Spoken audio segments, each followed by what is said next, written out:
Hello everyone, मेरा नाम है अरविंद सिंह राजपुरोहित और आप सभी का मैं इस फाइनल लेक्चर में स्वागत करता हूं जहां पर हम लोग रिवाइज कर रहे हैं यूपीएससी 2021 के लिए पॉलिटी की क्लास। तो गाइज, इसमें अब तक हम लोग 4 लेक्चर जो ले चुके हैं, जिसमें से पहले हम लोगों ने लेजिस्लेचर से शुरू किया बिकॉज सबसे इंपॉर्टेंट वही कंपोनेंट है और उस पर UPSC majority of the time आपसे क्वेश्चन पूछती है। उसके बाद में हम लोगों ने एग्जीक्यूटिव एंड जुडिशरी कंप्लीट किया। हम लोगों ने यूनियन का कवर किया था, सेम पैरेलल जो वो आपका स्टेट का भी आता है, तो वो आप लोगों का वहीं से कवर हो जाता है। देन नेक्स्ट हम लोगों ने लेक्चर में हम लोगों ने constitutional and non constitutional bodies जो है वो कवर किए हैं। और उसके नेक्स्ट लेक्चर में हम लोगों ने फंडामेंटल राइट्स, कैसे कॉन्स्टिट्यूशन बना, प्रियम्बल क्या है, डीपीएसपीज वर्सेस आपके fundamental right, duties, fundamental duties, और ये सब हम लोगों ने फोर्थ लेक्चर में कवर किया। और अब ये फिफ्थ लेक्चर में हम लोग सेंटर स्टेट रिलेशन के जितने भी एस्पेक्ट्स हैं वो हम लोग कवर करेंगे। और मजे की बात यह है कि आप लोगों के ऑलमोस्ट 10 घंटे में, ठीक है, 10 घंटे में आप लोगों ने पॉलिटी जो पूरी पूरी कवर कर ली होगी अपनी। सो ये एक अनइमेजिनेबल स्पीड है। और अगर आप सिर्फ ये लेक्चर सुनो तो आप लोगों का मतलब रिवीजन के लिए ये इन लेक्चर्स से बेटर आप लोगों के लिए और कोई लेक्चर्स हो नहीं सकते। ठीक है, तो चलिए, मैं अरविंद राजपुरोहित आप सभी का स्वागत करता हूं अपने इस पॉलिटी के फास्ट ट्रैक सीरीज में, जहां पे हम लोग पूरी लक्ष्मीकांत कवर कर रहे हैं। तो गाइज, अब हम लोग शुरुआत करते हैं पार्लियामेंट्री सिस्टम से। तो what is parliamentary system? Article 74 and 75 union level पर और आर्टिकल 163 एंड 164 स्टेट लेवल पर हमारी पार्लियामेंट्री सिस्टम इस्टेब्लिश करता है। तो मल्टीपल टाइम यूपीएससी ने प्रीवियस ईयर्स में भी पूछा हुआ है कि पार्लियामेंट्री सिस्टम का मीनिंग क्या है, और लोग जब वो कंफ्यूज हो जाते हैं हर बार कि पार्लियामेंट्री सिस्टम का मतलब है कि पार्लियामेंट होना, ये होना, वो होना। नहीं, एक ही चीज़ है उसका मतलब, कि आप लोगों की एग्जीक्यूटिव जो है वो रिस्पॉन्सिबल होगी लेजिस्लेचर को। और दूसरी बात, लेजिस्लेचर का ही पार्ट जो है वो एग्जीक्यूटिव भी होती है, कि इन्हीं में से लोग जो वो आपके इलेक्ट होके आते हैं, जिनकी मेजॉरिटी होगी वही लोग वापस से आपकी गवर्नमेंट भी वहां पे फॉर्म करते हैं। और दूसरी जो प्रेसिडेंशियल फॉर्म जो होती है उसमें हम लोग सेपरेशन ऑफ पावर पे ज़्यादा ध्यान देते हैं। तो लोग यहाँ पे पार्लियामेंट को इलेक्ट करेंगे और पार्लियामेंट में से आप लोगों को प्राइम मिनिस्टर जो इलेक्ट होता है पार्लियामेंट्री सिस्टम में। लेकिन प्रेसिडेंशियल सिस्टम में क्या होगा? प्रेसिडेंशियल सिस्टम में आपका जो प्रेसिडेंट है, मतलब एग्जीक्यूटिव भी अलग से इलेक्ट किया जाता है, और आप लोगों का जो लेजिस्लेचर जो है इवन उसको भी अलग से इलेक्ट किया जाता है। तो दोनों भी आप लोगों के अलग अलग इलेक्शन उसके होते हैं। यहाँ पे एक ही कॉम्बिनेशन का इलेक्शन होता है। और पार्लियामेंट्री पे executives responsibility to legislature is given more focus, while in presidential form of government your separation of power is given more independence. तो आपकी कैबिनेट गवर्नमेंट बोलते हैं इसको, रिस्पॉन्सिबल गवर्नमेंट भी बोलते हैं इसको, ब्रिटेन, जापान, कनाडा, इंडिया में आपको मिलेगा। और प्रेसिडेंशियल फॉर्म जो है वो आप लोगों को यूएसए, ब्राजील, रशिया, श्रीलंका, इन सब कंट्रीज में आपको मिलेगा। ठीक है, आपके आर्टिकल 74 एंड 75 पार्लियामेंट्री सिस्टम को डिफाइन करते हैं। पार्लियामेंट्री सिस्टम को और भी अलग अलग नाम दिए, जैसे कि आइवरजेनिक cabinet form, responsible government, Westminster. Westminster क्यों? क्योंकि ये जो लंदन की जो पार्लियामेंट है वो जिस लोकेशन में है लंदन पे, उसका नाम है आपका वेस्टमिंस्टर, तो इसलिए उसको वेस्टमिंस्टर बोलते हैं। तो ऐसे जो है इसको मल्टीपल टाइप से पार्लियामेंट्री फॉर्म ऑफ गवर्नमेंट को जानते हैं हम लोग। फीचर्स अगर हम लोग देखें तो क्या है फीचर्स, कि पार्लियामेंट्री में आपके nominal as well as real executive होंगे। नॉमिनल मतलब कौन? तो प्रेसिडेंट हो या फिर क्वीन हो ब्रिटेन में, तो वो आपके नॉमिनल एग्जीक्यूटिव होते हैं। इसको हम लोग डीजोर एग्जीक्यूटिव भी बोलते हैं, ये टाइटुलर एग्जीक्यूटिव बोलते हैं। प्राइम मिनिस्टर जो होता है उसको हम लोग रियल एग्जीक्यूटिव बोलते हैं, उसको हम लोग डी फैक्टो एग्जीक्यूटिव बोलते हैं। ठीक है, और ब्रिटेन में भी आपके प्राइम मिनिस्टर जो है वो डी फैक्टो आपके एग्जीक्यूटिव कहलाते हैं। मेजॉरिटी पार्टी का रूल होता है, कलेक्टिव रिस्पॉन्सिबिलिटी है, पॉलिटिकल होमोजेनिटी है, डबल मेंबरशिप होती है। मतलब क्या? कि लेजिस्लेचर में भी आपके जो मिनिस्टर्स होते हैं उनकी लेजिस्लेचर की भी मेंबरशिप होती है। प्राइम मिनिस्टर लीडर होता है, इसमें डिसोल्यूशन आपका लोअर हाउस का टाइम टू टाइम होते रहता है, वगैरह वगैरह। ये सब आपके पार्लियामेंट्री सिस्टम के फीचर्स हैं। और प्रेसिडेंशियल फॉर्म में क्या होगा कि भाई आप लोगों का head of the government as well as head of the state, दोनों भी आप लोगों का एक ही बंदा होता है, वो है आपका प्रेसिडेंट। यहाँ पे उल्टा होगा। ठीक है, यहाँ पे हेड ऑफ द गवर्नमेंट आपका प्राइम मिनिस्टर होता है, और हेड ऑफ द स्टेट जो है वो आप लोगों का प्रेसिडेंट या फिर क्वीन होती है। ठीक है, फिर the president is elected by electoral college for fixed 4 years. अपने यहाँ पे क्या है, 4 ईयर नहीं है। अपने यहाँ पे बेसिकली जो प्राइम मिनिस्टर जो हेड है वो प्लेजर ऑफ द प्रेसिडेंट तक जो है वो रहता है। फिर उसके बाद में इन लोग किचन कैबिनेट से रूल करते हैं, ओके, और इसके मिनिस्टर जो है वो आपके लेजिस्लेचर के पार्ट नहीं होते हैं, ठीक है। यही इसका एक मेजर जो है वो आपका अलग डिफरेंस है। तो क्या दोनों के भी, मतलब अगर हम लोग यही वाली डायग्राम देखें तो दोनों के फीचर आपको क्लियर हो जाएंगे कि जो पार्लियामेंट्री सिस्टम है उसमें ड्यूअल एग्जीक्यूटिव है, इसमें आप लोगों का सिंगल एग्जीक्यूटिव होगा।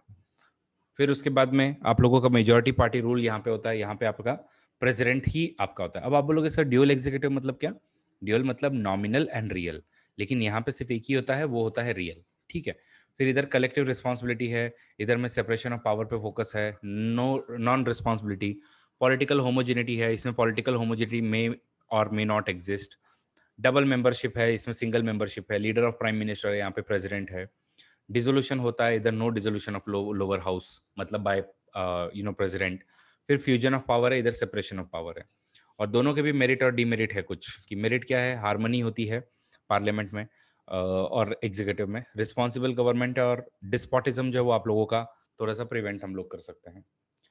तो ऐसा नहीं कि फिर इसके डीमेरिट नहीं, इसके भी डीमेरिट है, अनस्टेबल गवर्नमेंट होती है, नॉन कंटिन्यूटी पॉलिसी होती है, फंड पॉलिसीज कंटिन्यू नहीं होती है। डीमेरिट इसके क्या है, प्रेसिडेंशियल में आप लोगों का कन्फ्लिक्ट होता रहता है लेजिस्लेचर एंड एग्जीक्यूटिव में, नॉन रिस्पॉन्सिबल गवर्नमेंट है, ऑटोक्रेसी हो सकता है, नैरो रिप्रेजेंटेशन है। और मेरिट क्या है, मेरिट है इधर स्टेबल गवर्नमेंट होगी, डेफिनेटनेस इन पॉलिसी है based on separation of power, और गवर्नमेंट बाय एक्सपर्ट होता है आप लोगों का। तो ये आपके प्रेसिडेंशियल फॉर्म ऑफ गवर्नमेंट का फायदा है। हम लोगों ने पार्लियामेंट्री सिस्टम क्यों लिया? चार रीजन है भाई। एक तो फैमिलियर थे हम लोग, फिर उसके बाद में हम लोग अकाउंटेबिलिटी को और रिस्पॉन्सिबिलिटी को ज़्यादा प्रेफरेंस देना चाहते थे, और हम नहीं चाहते थे कि लेजिस्लेटिव और एग्जीक्यूटिव में कभी कन्फ्लिक्ट आए। जैसा यूएस में होता है कि मल्टीपल टाइम आप लोगों का बजट ही पास नहीं हो पाता है, तो ये हमको करना था। और अपनी नेचर ऑफ इंडियन सोसाइटी जो है वो भी काफ़ी ज़्यादा डाइवर्स है, तो डाइवर्स जो चीज़ें होती हैं उनको रिप्रेजेंट करने के लिए पार्लियामेंट्री सिस्टम से अच्छा कोई सिस्टम नहीं है। दूसरी बात, बीच में एक बार स्वर्ण सिंह कमेटी, वही कमेटी जो फंडामेंटल ड्यूटीज के लिए रिस्पॉन्सिबल थी, उनको पूछा था कि भाई देखो जरा हम लोग भी प्रेसिडेंशियल सिस्टम लाए क्या? उन्होंने साफ बोला कोई जरूरत नहीं है अपने को, और अपने को चाहिए भी नहीं, ठीक है। फिर पार्लियामेंट्री सिस्टम आपका ब्रिटिश में भी है, तो क्या ब्रिटिश पार्लियामेंट्री सिस्टम और अपना पार्लियामेंट्री सिस्टम सेम है क्या? Answer is no. क्यों? क्योंकि हम लोग रिपब्लिकन है और वो लोग मोनार्किकल है। हम लोग जो है, हमारे यहाँ पे पार्लियामेंट सॉवरिन नहीं है, हमारे यहाँ पे पीपल सॉवरिन है। तो पार्लियामेंट पे अपने यहाँ पे मल्टीपल रेस्ट्रिक्शंस आते हैं। क्या है कि भाई रिटर्न कॉन्स्टिट्यूशन पार्लियामेंट पे रेस्ट्रिक्शन है, फेडरल सिस्टम रेस्ट्रिक्शन है, जुडिशियल रिव्यू है, फंडामेंटल राइट है, ये सब रेस्ट्रिक्शन है। लेकिन ब्रिटेन में पार्लियामेंट पे कोई रेस्ट्रिक्शन नहीं है, वो सॉवरिन कही जाती है। यहाँ पर ब्रिटेन में प्राइम मिनिस्टर लोअर हाउस से ही हो सकता है, अपने यहाँ पे लोअर हाउस अपर हाउस दोनों में से हो सकता है। अपने यहाँ पे मिनिस्टर जो है वो हम लोग जो है, अगर मेंबर हो या ना हो, 6 महीने तक अगर आपको नहीं भी कहीं के मेंबर हो आप, तो भी आप लोगों को मिनिस्टर बना सकते हैं।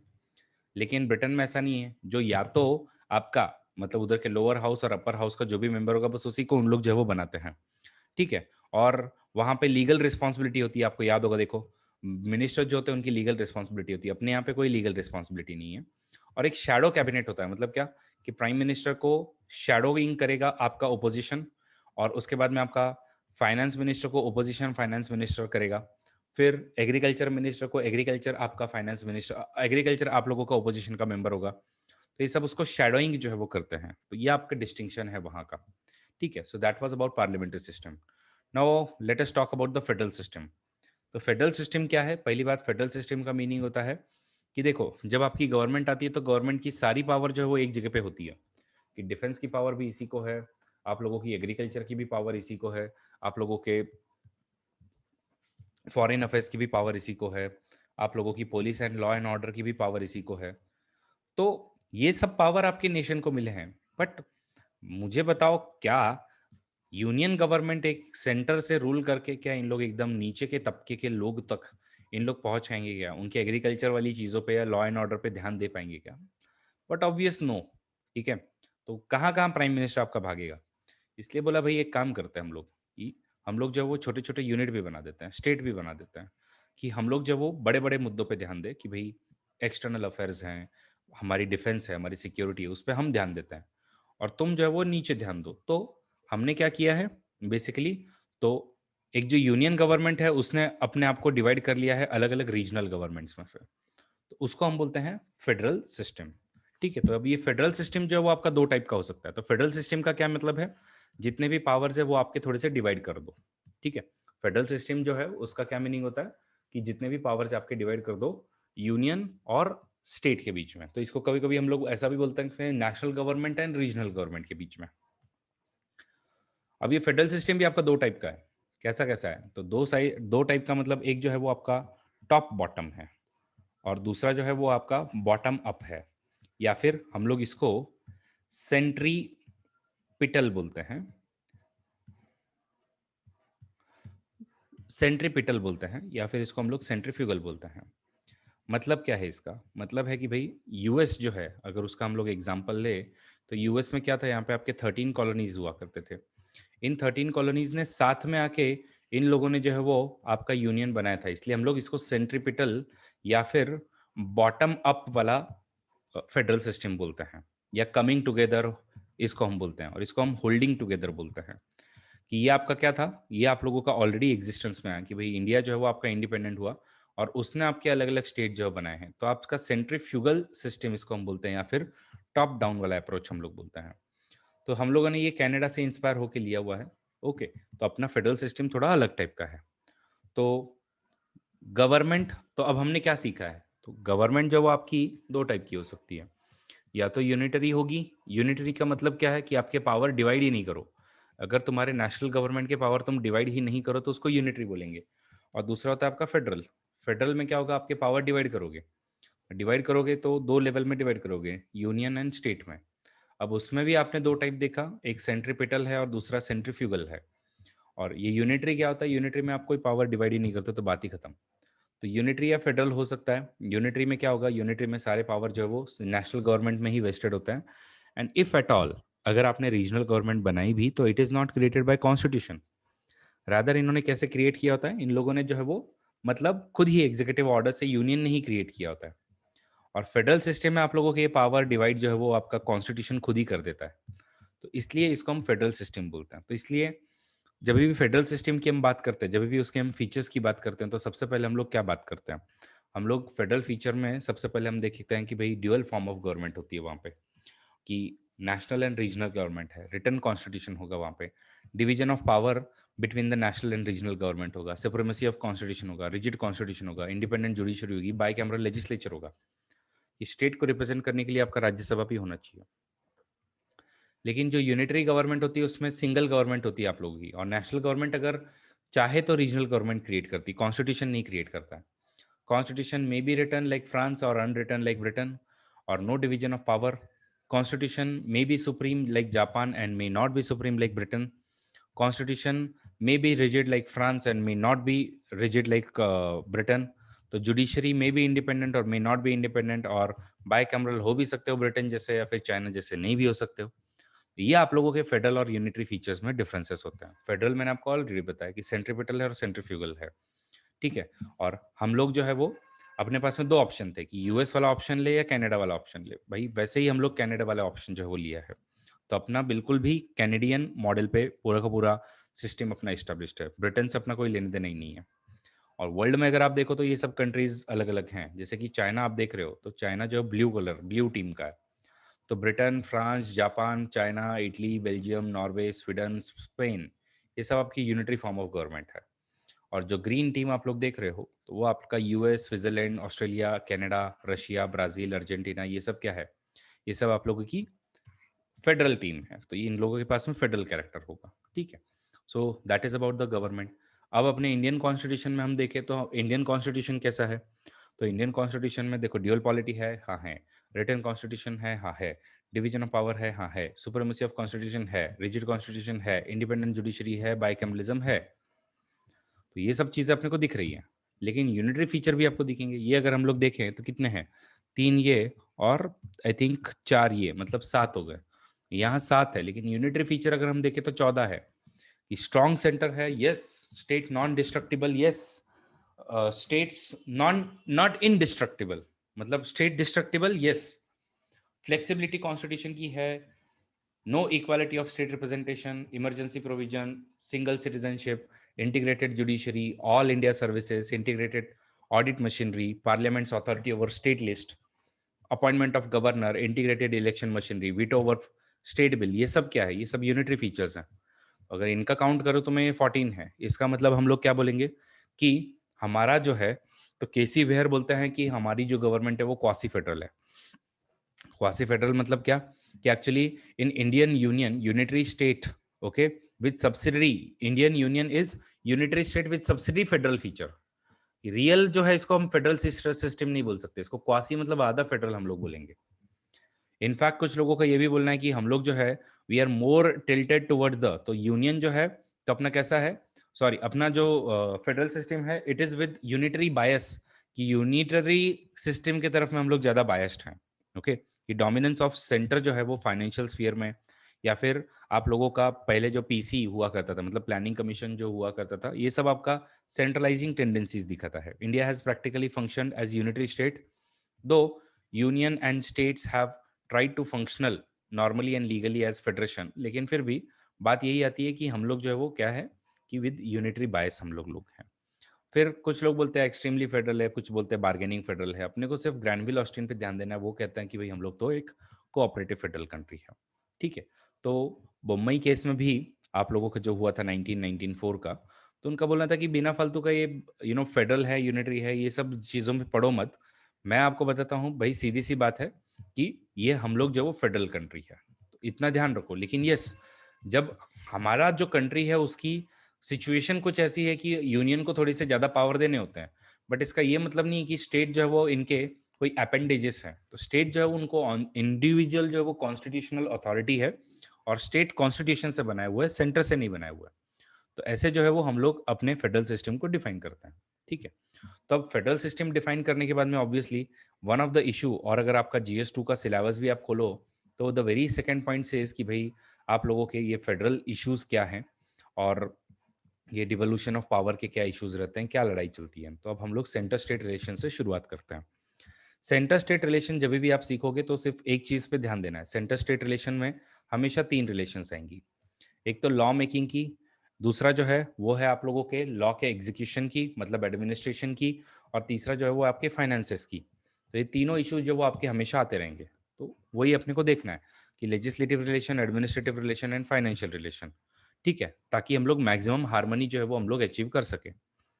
तो यूएस का जो कॉन्स्टिट्यूशन है वो आपका federalism basically layer cake federalism कहलाता है, और अपना जो है वो मार्बल केक फेडरलिज्म कहलाता है, कि कभी अपने इंटरमिक्सिंग भी जो है वो होते रहती है। तो सबसे पहले चलिए शुरुआत करते हैं लेजिस्लेटिव रिलेशंस की। तो लेजिस्लेटिव रिलेशन में आप लोगों का टेरिटरी वाइज और सब्जेक्ट वाइज लेजिस्लेशन डिवाइडेड है। कि टेरिटरी वाइज हम लोग अगर बात करें तो यूनियन का जो पूरे ऑल ओवर इंडिया रहेगा, और अगर महाराष्ट्र स्टेट की अगर मैं बात करूं तो महाराष्ट्र स्टेट का सिर्फ महाराष्ट्र तक ही टेरिटरी पे आपके लॉ जो वो लगेंगे। सब्जेक्ट भी आपके डिवाइडेड है क्या? यस। तो हम लोगों ने यूनियन लिस्ट, स्टेट लिस्ट और कंकरेंट लिस्ट, तीन लिस्ट बनाए हैं। यूनियन लिस्ट पे सिर्फ यूनियन मतलब यूनियन पार्लियामेंट लॉ बनाता है, स्टेट लिस्ट पर आपका सिर्फ स्टेट बनाता है, और कंकरेंट लिस्ट पे हम दोनों बनाते हैं। और अगर दोनों में भी अगर कोई अगर रिपग्नेंसी मतलब क्या, रिपग्नेंसी मतलब अगर कोई अगर टकराव अगर हो रहा है कि इसके प्रोविजन और इसके प्रोविजन अगर मिसमैच हो रहे हैं, तो उस कंडीशन में obviously because we are biased towards union, तो यूनियन लॉ जो वो प्रिवेल करेगा। ठीक है, तो ये आपके लेजिस्लेटिव रिलेशन इन शॉर्ट मैंने आपको बता दिया।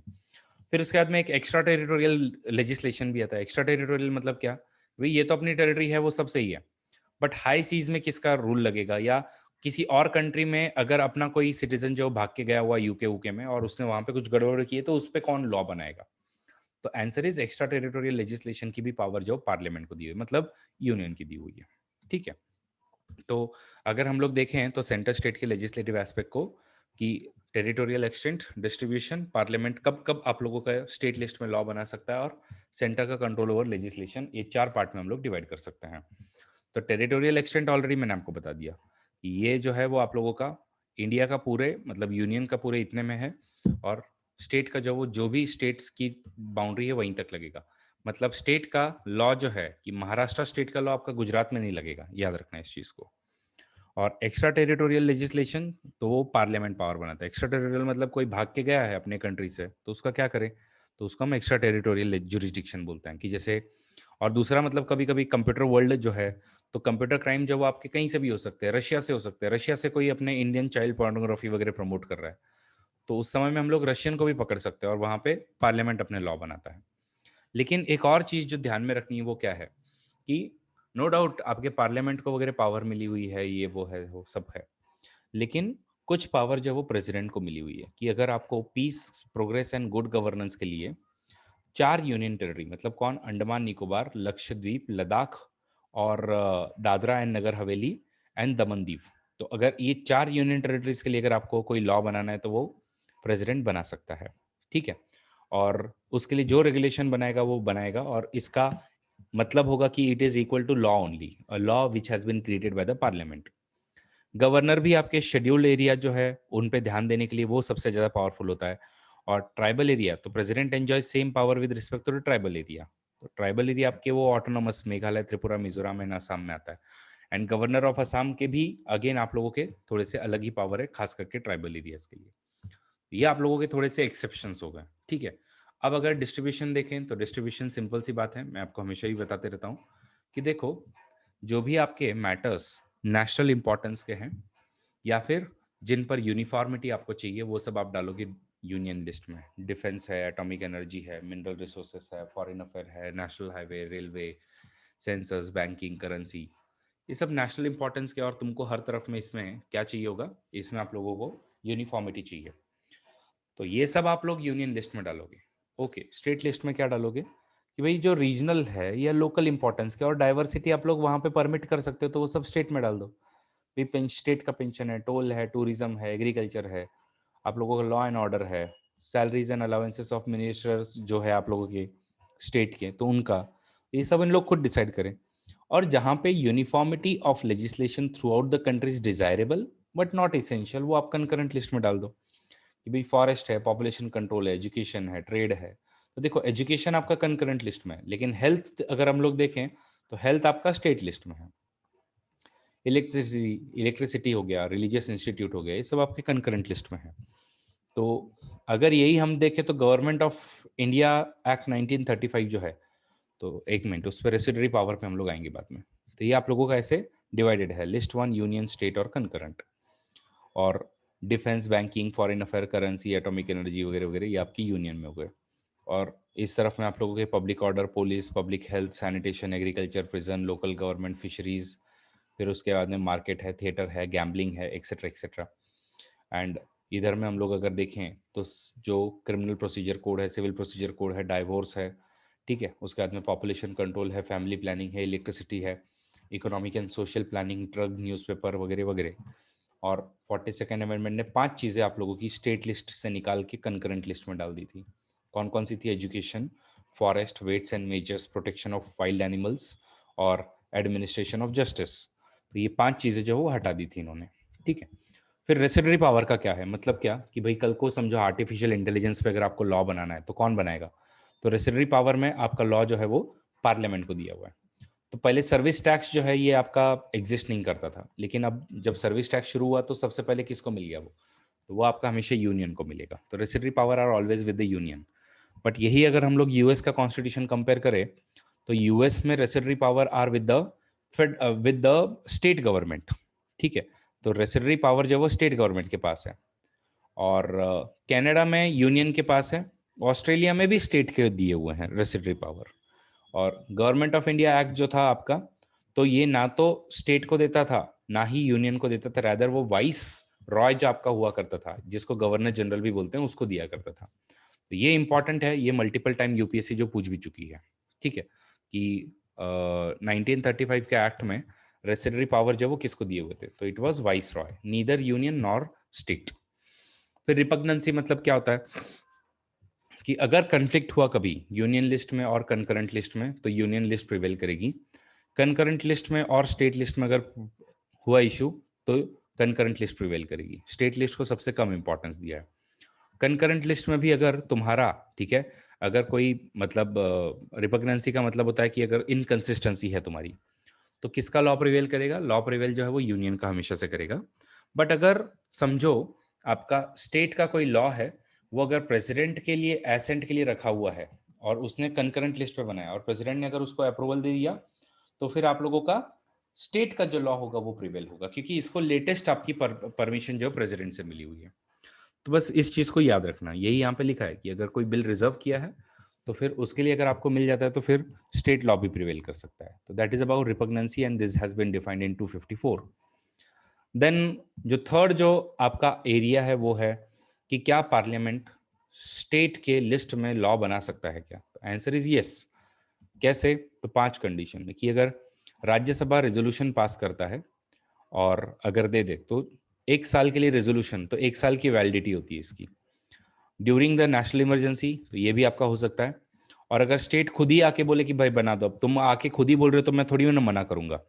और अगर कोई इंटरनेशनल एग्रीमेंट इंप्लीमेंट करना है या फिर कोई प्रेसिडेंट रूल जो है उस ड्यूरेशन में अगर कोई लॉ वगैरह अगर बनता है पार्लियामेंट से तो बना सकते हो। तो याद रखो कि ये 2 कंडीशन में, फर्स्ट एंड सेकंड कंडीशन में टेम्पररी ही आपका लॉ रहता है। मतलब क्या कि रेजोल्यूशन 1 साल तक वैलिड होती है और समझो रेजोल्यूशन आगे एक्सटेंड नहीं की तो 6 महीने के बाद में ये वाला लॉ आपका एक्सपायर हो जाएगा।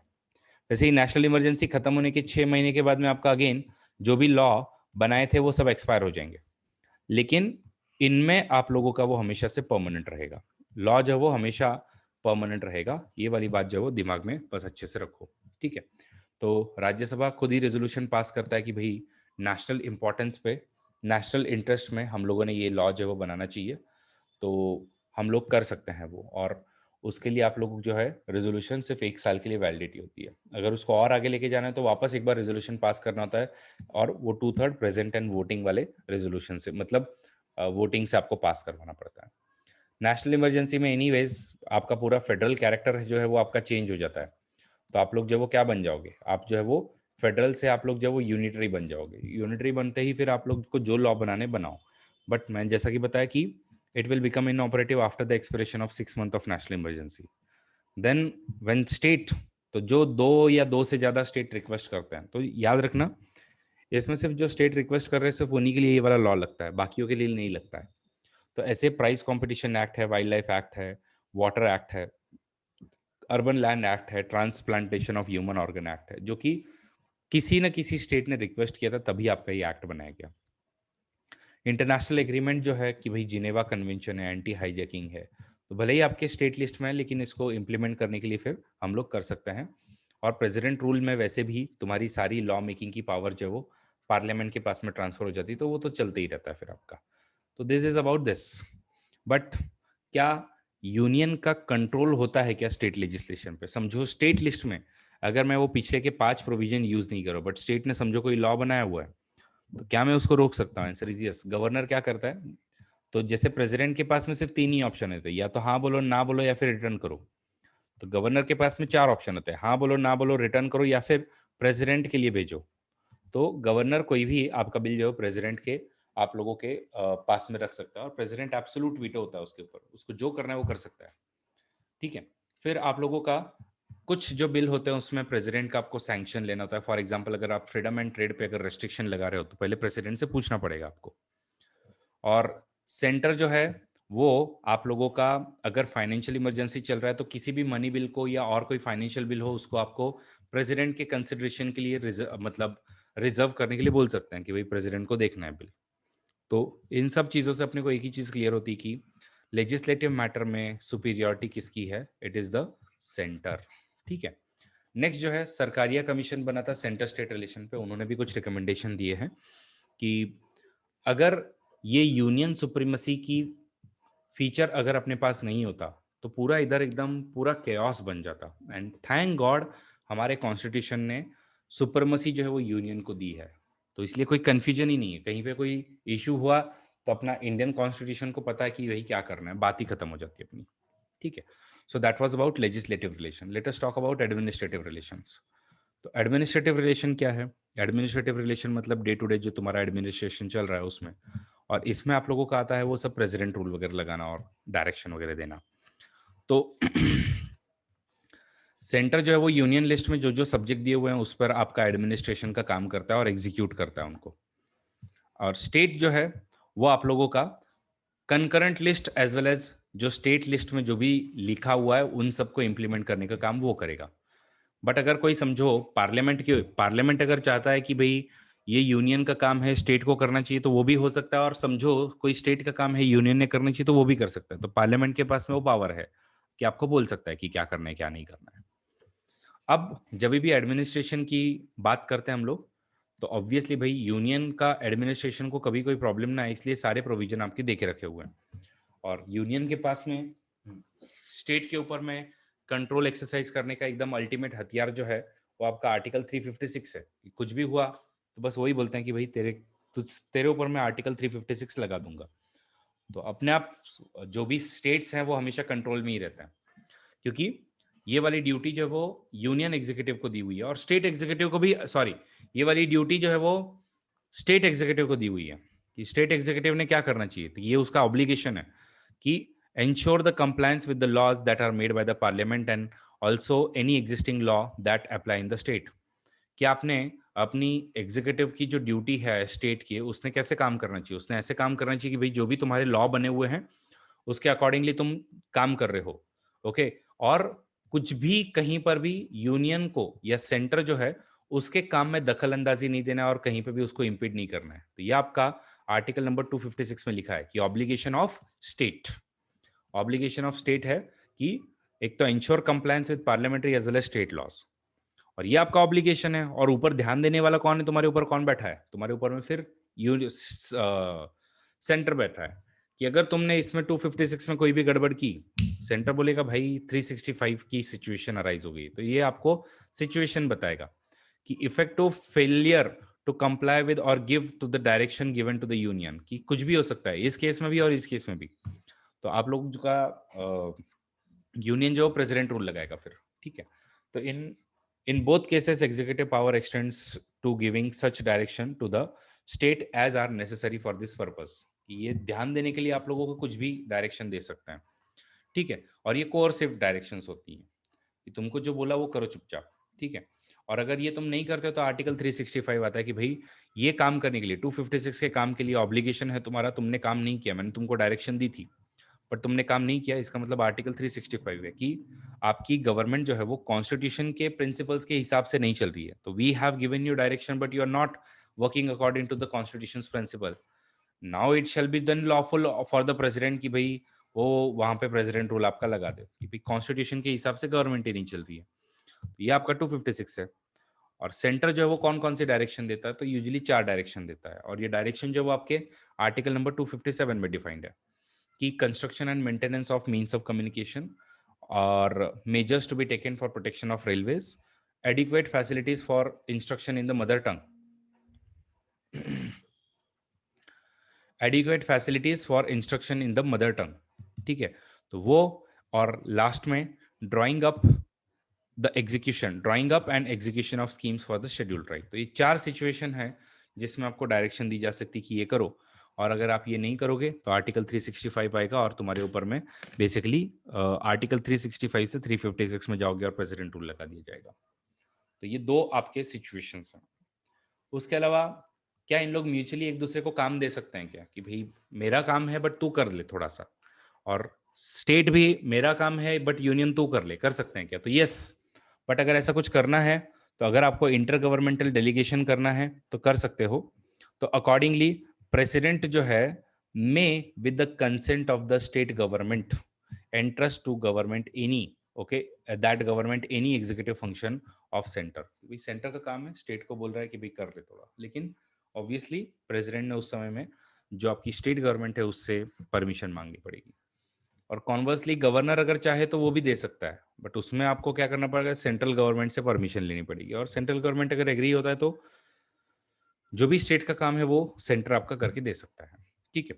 लेकिन अगर आपको पार्लियामेंट ने कोई अगर, ठीक है, काम जो है वो सेंटर का है, वो अगर स्टेट को देना है तो वो दे सकता है विद और विदाउट परमिशन, कोई जरूरत नहीं है। मतलब इसमें क्या है कि इसमें क्या लिखा है कि प्रेसिडेंट जो है may entrust with the consent of the state government, but इसमें पार्लियामेंट, क्योंकि ये क्या था, ये आपका एग्जीक्यूटिव है, लेकिन ये क्या है, आपका लॉ मेकिंग बॉडी। अगर पार्लियामेंट ने बोल दिया तो फिर आप लोगों को, स्टेट को तो फिर उनका कंसेंट भी नहीं लिया जाएगा, उनको बोलेगा तुमको हम जो बोल रहे हैं वो करो चुपचाप। लेकिन कॉन्वर्स ट्रू नहीं है। कॉन्वर्स मतलब क्या, कि स्टेट लेजिस्लेटिव असेंबली कोई भी काम यूनियन पे नहीं लगा सकती, ये आपको पावर ही नहीं मिली है। This is about the mutual delegation of power and this is defined in article number 258।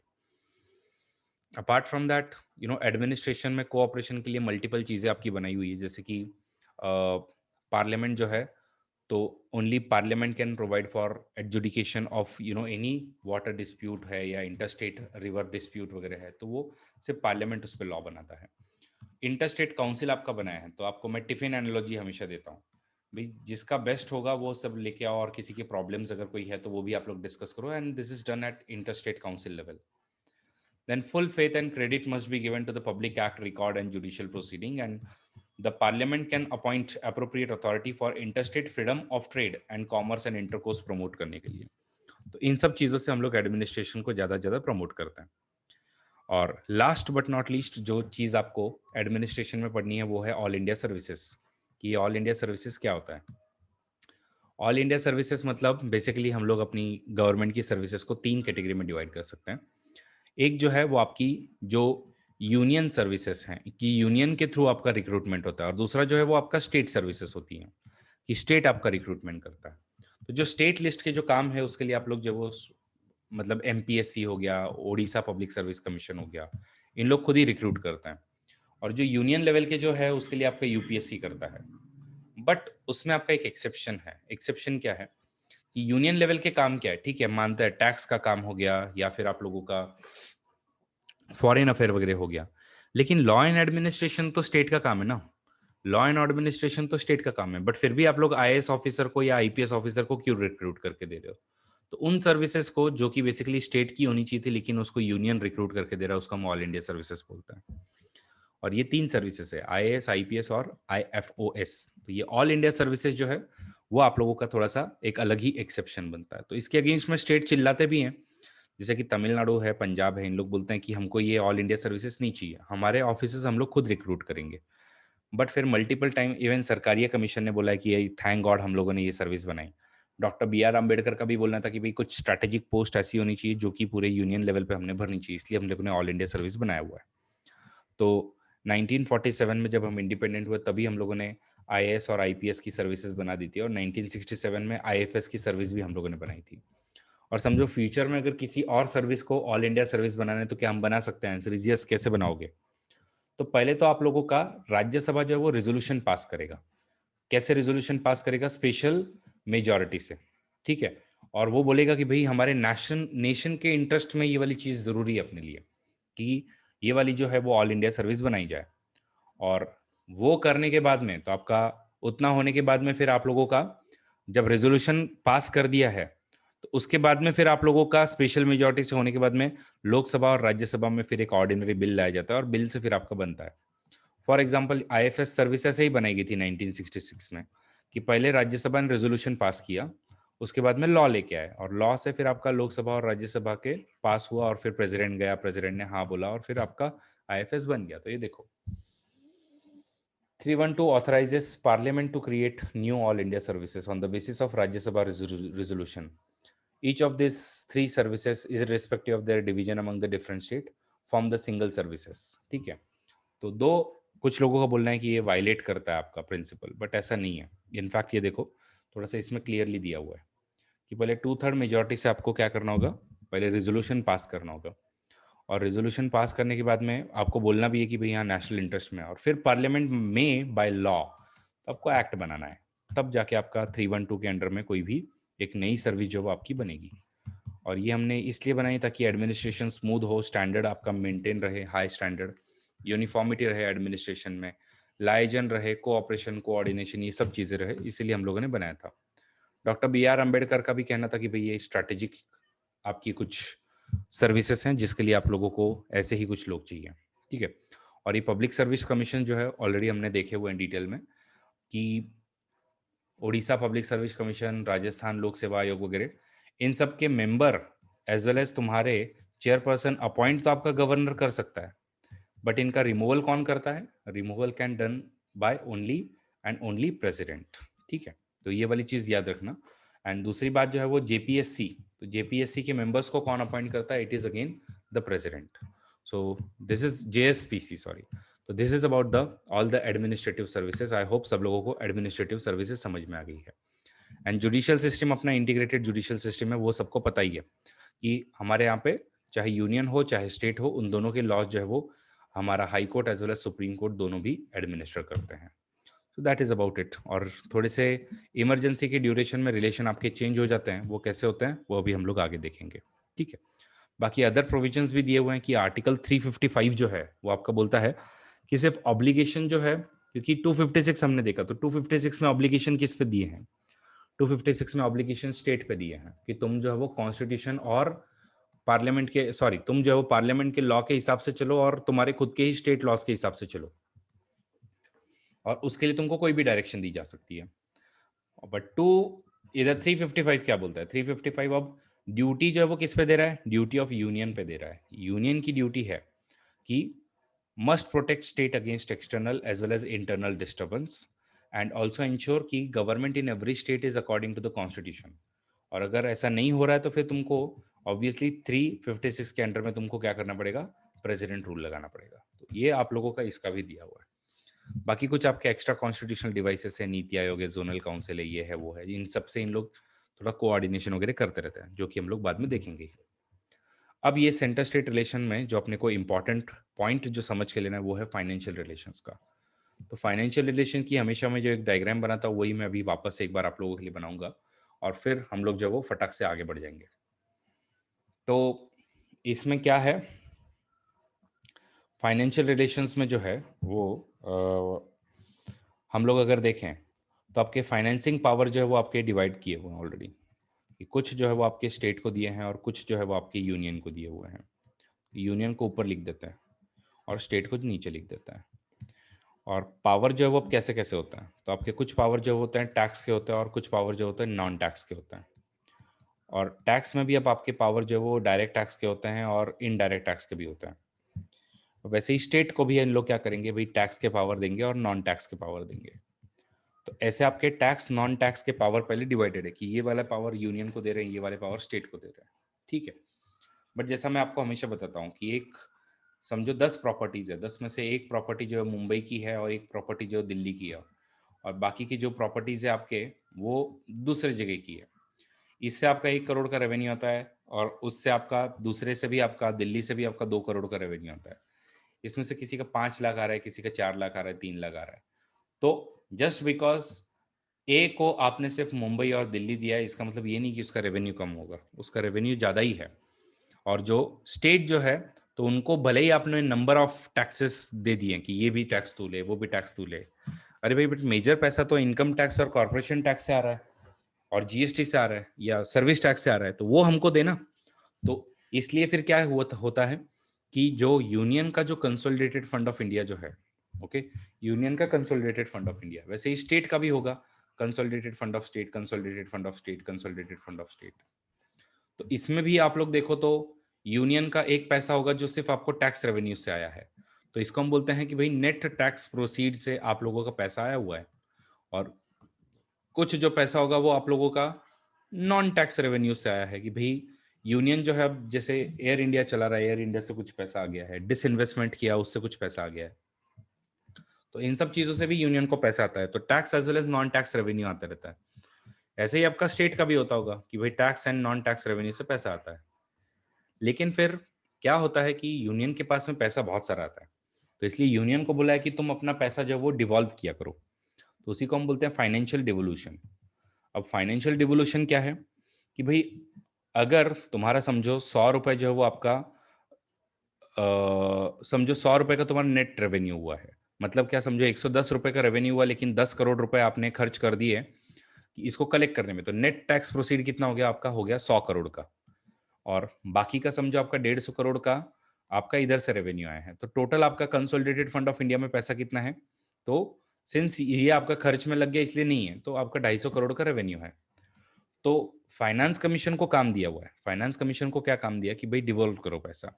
तो फाइनेंस कमीशन को सबसे पहला जो काम दिया हुआ है वो ये है कि आप जो है वो नेट टैक्स प्रोसीड में से पैसा जो है वो डिवॉल्व करने के मेथड बताओ। और ये आप लोगों का horizontal as well as vertical devolution की बात करता है। हॉरिजॉन्टल डिवोल्यूशन मतलब क्या, सॉरी वर्टिकल डिवोल्यूशन मतलब क्या कि ये 100 रुपए में से कितने रुपए जो है सारे स्टेट्स को जाएंगे। तो अभी जो है जो प्रिंसिपल्स जो चल रहे हैं उसके हिसाब से 41 रुपीज जाएंगे कि 41 रुपए। तो इसके पास में कितने पैसे बचते हैं, अब इसके पास में ऑलमोस्ट 59 रुपीज जो वो इसके पास रहेंगे और 41 रुपीज इसको भेज देता है नेट टैक्स प्रोसीड का। और ये 41 जो है उसका भी आप लोगों का इन सब स्टेट को कितना कितना मिलेगा वो आपका फाइनेंस कमीशन का फर्स्ट फंक्शन है कि डिवाइड करो, इसको 4 रुपए मिलेगा, इसको 5 रुपए मिलेगा, इसको 2 रुपए, इसको 1 रुपए, 3 रुपए, 0.5 रुपए, ये आपका या 0.5 करोड़ रुपए, ये सब डिवाइड डिसीजन कौन लेगा? Finance commission. तो नेट टैक्स प्रोसीड का आप लोगों का distribution between union and centre, union and state and between the centre, वो कौन करेगा? फाइनेंस कमीशन का फर्स्ट फंक्शन है। अब सिर्फ इतना ही नहीं, अभी भी अगर हम लोग देखें तो यूनियन के पास कितना पैसा है? 150 करोड़ ये है और 59 करोड़ ये है। तो अगर रफ रफ अगर हम देखें तो लगभग 209 करोड़ रुपए अभी भी यूनियन के पास पड़े हैं, जबकि ये अभी भी स्टेट के पास में बेचारी भिखारी है, अभी इनके पास पैसा नहीं है। तो तब आते हैं आपके ग्रांट इन एड्स। तो ग्रांट मतलब क्या है? ग्रांट मतलब दान है।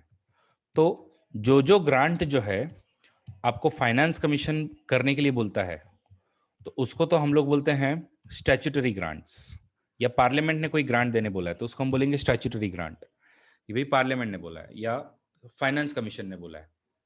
तो लॉ जब आपको बोल रहा है तो आपको वो देना ही पड़ेगा, तो वो यूनियन को देना पड़ता है, तो उसको हम स्टैट्यूटरी ग्रांट बोलते हैं। फिर इसमें से समझो आपका 209 करोड़ था, 209 में से 9 करोड़ रुपए जो है वो फाइनेंस कमीशन ने बोल दिया वापस इन सब में दान दे दिया, और कुछ दान जो है वो आपका खुद सेंटर अपने डिस्क्रिप्शन से देता है। अपने पास बहुत पैसा पड़ा है, तुम बोलो कि भाई मुंबई महाराष्ट्र को बोल रहा है कि देख भाई मेट्रो जल्दी से जल्दी लेके आओ, और इस मेट्रो के लिए मैं, अगर तुम जल्दी से जल्दी लाओगे तुमको मैं 5 करोड़ रुपए दूंगा। फटाफट मुंबई दिल्ली जो है वो क्या करेगा, सॉरी मुंबई जो है वो क्या करेगा, या मुंबई गवर्नमेंट क्या करेगी, बोलेगी हाँ भाई हम तो अभी के अभी मेट्रो लाते हैं, चल तुमको 5 करोड़ रुपए मिल गए और किसी को मिल गए। तो ये आपका डिस्क्रिशनरी ग्रांट होता है। तो डिस्क्रिशनरी ग्रांट भी आपका दिया जाता है और बाकी पैसा खुद के भी जो एक्सपेंसेस है उसके लिए यूज किया जाता है। तो रफली अगर हम देखें कि भाई अगर समझो आपके स्टेट का अगर समझो कोई रेवेन्यू हो रहा है 50 करोड़ का, समझो रेवेन्यू हुआ है, तो 50 करोड़ के रेवेन्यू में से 25 करोड़ रुपए तो उसको यूनियन से ही मिल जाता है हमेशा, इन द फॉर्म ऑफ इधर ये फाइनेंशियल डिवोल्यूशन या फिर आप लोगों का ग्रांट इन एड। ठीक है, तो ये आप लोगों के कुछ मेथड्स हैं। उसके अलावा थोड़ा फाइनेंस कमीशन रिकमेंड करता है कि भाई आप लोगों ने, स्टेट को बताता है कि कैसे आप लोग और अपना पैसा बढ़ा सकते हैं, और अगर कोई काम दिया है प्रेसिडेंट ने तो वो करता है। सबको ये कहानी क्लियर हुई एवरीवन? बहुत इंपॉर्टेंट कहानी है ये आपको समझ गया तो सब समझ गया, तो आपका बेड़ा पार यहीं पे हो जाएगा। ठीक है, okay. So now let us try to understand all the financial relations and then we'll go on a break. तो allocation of taxing power, तो पहले तो आप लोगों का मैं बता दूं कि टैक्सिंग पावर जो है वो आपका सिर्फ यूनियन लिस्ट और स्टेट लिस्ट बनाया हुआ था, कभी भी कंकरेंट लिस्ट नहीं था। बट फिर आप लोगों का जब जीएसटी का अमेंडमेंट हुआ तो जीएसटी के अमेंडमेंट के बाद में आप लोगों को कंकरेंट लिस्ट बनाया। ये मैंने जब आपको जीएसटी सिखाया था उस समय मैंने आपको बताया हुआ था। तो इसमें टैक्स लेवी करना, कलेक्ट करना और अप्रोप्रिएट करना, ये आपके अलग अलग मेथड्स होते हैं। कि लेवी करना मतलब कौन टैक्स लगा रहा है, कलेक्ट करना मतलब कौन कलेक्ट कर रहा है, और अप्रोप्रिएट करना मतलब उसको खर्च कौन कर रहा है। ठीक है, तो ये आप लोगों का हमेशा डिफरेंट डिफरेंट हो सकता है, और इसके लिए मैं आप लोगों को हमेशा एक 4 से 5 जो तरीके हैं वो हमेशा मैं बताते रहता हूँ कि भाई लेवी करना, कलेक्ट करना और अप्रोप्रिएट करना। ठीक है, तो ये आप लोगों का सेंटर कर रहा है या स्टेट कर रहा है। तो अब इसमें मैं हमेशा आपको अलग अलग कलर से बताते रहता हूँ। तो एक बार एक और ये चीज़ को समझ लो कि लेवी जो है वो सेंटर कर सकता है, कलेक्ट भी आपका सेंटर ही कर सकता है, और अप्रोप्रिएट भी आपका सेंटर ही कर सकता है। एक सिचुएशन आपकी ये हो सकती है। फिर दूसरा सिचुएशन क्या हो सकता है? दूसरा सिचुएशन हो सकता है कि भाई लेवी जो है वो आपका सेंटर कर सकता है, बट कलेक्ट आप बोलोगे स्टेट को करने को, और अप्रोप्रिएट भी आप स्टेट को करने के लिए बोल सकते हो। ठीक है, तो ये दूसरी सिचुएशन हो गई। तीसरी सिचुएशन है कि भाई आपका लेवी जो है वो आपका अगेन सेंटर कर रहा है, कलेक्ट जो है वो आपका सेंटर कर रहा है, और अप्रोप्रिएट जो दोनों हम बांट रहे हैं कि भाई तू आधा ले ले मैं आधा ले लेता हूँ। तो ये तीसरी कंडीशन है। फिर अगेन आप लोगों का इसमें अगेन आप लोगों का लेवी जो है वो सेंटर कर रहा है, कलेक्ट भी आपका सेंटर कर रहा है, और अप्रोप्रिएशन पूरा का पूरा जो है वो आप लोग सिर्फ और सिर्फ स्टेट को दे सकते हो। तो ये आपकी चौथी कंडीशन हो गई।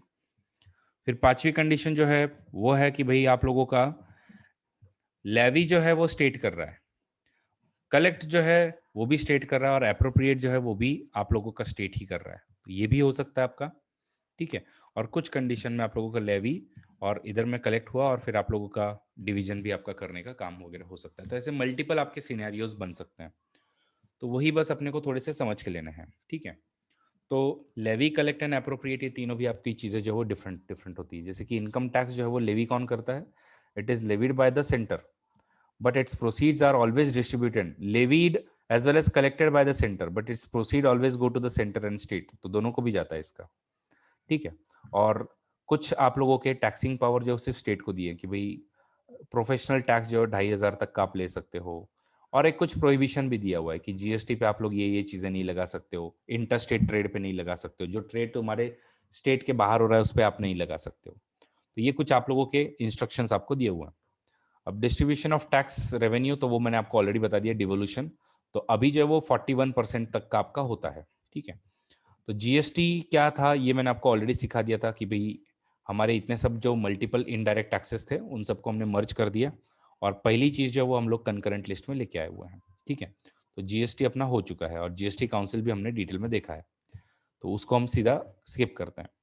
अब देखो 268 क्या बोल रहा है आपका कि टैक्सेस लेविड बाय सेंटर, तो levied by centre but collected and appropriated, तो collected and appropriated by the state.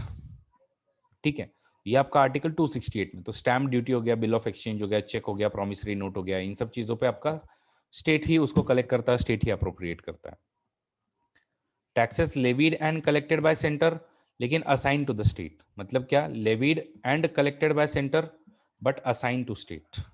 ठीक है, तो ये आप लोगों के कौन से हैं कि भाई the following taxes fall in this category, कि अगर कोई गुड्स अगर आपका हुआ है न्यूज़पेपर को छोड़ के in the course of the interstate trade, तो अगर इंटरस्टेट ट्रेड अपना हुआ है तो उसके कंटेक्स्ट में है, या फिर अगर कोई कंसाइनमेंट बहुत बड़ी अगर गुड्स की आई हुई है तो उसके कंटेक्स्ट में अगर ऐसा कुछ होता है तो स्टेट को दे दिया जाता है। फिर अभी आपका थर्ड सिनेरियो जो है वो आपका 269A की वजह से आया है कि भाई लेवी सेंटर करे, आपका कलेक्ट भी सेंटर करे, लेकिन अप्रोप्रिएट जो वो दोनों भी करे। तो levy and collection of GST in course of interstate trade और कॉमर्स, तो जीएसटी जो है वो आपका क्या होता है कि इंटरस्टेट में अगर कोई जीएसटी आपने लगाया है तो उसको डिवाइड जो है वो आपका सेंटर एंड स्टेट करते हैं, तो लेवी एंड कलेक्ट आपका यूनियन कर लेगा। फिर आपका होता है levied taxes levied and collected by centre but distributed again between the centre and state. तो इन सब अलग अलग बाकी कैटेगरीज को छोड़ के और कोई अगर आपकी कैटेगरी बचती है तो उसमें आप लोगों का ये वाला आ जाता है। फिर कुछ सरचार्जेस होते हैं जो कि सिर्फ यूनियन ही लगाता है, यूनियन ही लेता है, और यूनियन ही उसको यूज भी करता है। ठीक है, तो ये यूनियन का हो गया। तो सरचार्ज मतलब क्या होता है कि टैक्स ऑन टैक्स, तो जैसे दारू पे सरचार्ज लगा देना, या फिर जैसे एसयूवी पे सरचार्ज लगा देना, तो या कोल पे सरचार्ज लगा देना, वो उसको दिया हुआ है। और ये वाले जो टैक्सेस हैं ये सिर्फ स्टेट को, स्टेट ही लेवी करे, स्टेट ही आप लोगों का कलेक्ट करे, और स्टेट ही आप लोगों का अप्रोप्रिएट करे। तो ये सब आपके लैंड रेवेन्यू, इसका इसका स्टेट ड्यूटी, मिनरल, इसके टैक्सेस, टोल, ये सब जो है वो आपका स्टेट लेते रहता है। तो ऐसे आपके टैक्सेशन पावर जो डिवाइडेड है, बट नॉन टैक्स पावर भी डिवाइडेड है कि पोस्ट है, टेलीग्राफ है, रेलवे है, बैंकिंग है, ब्रॉडकास्टिंग है, कॉइनेज है, करेंसी है, शीट एंड लैब्स है, ये सब आपके इसको जा रहे हैं।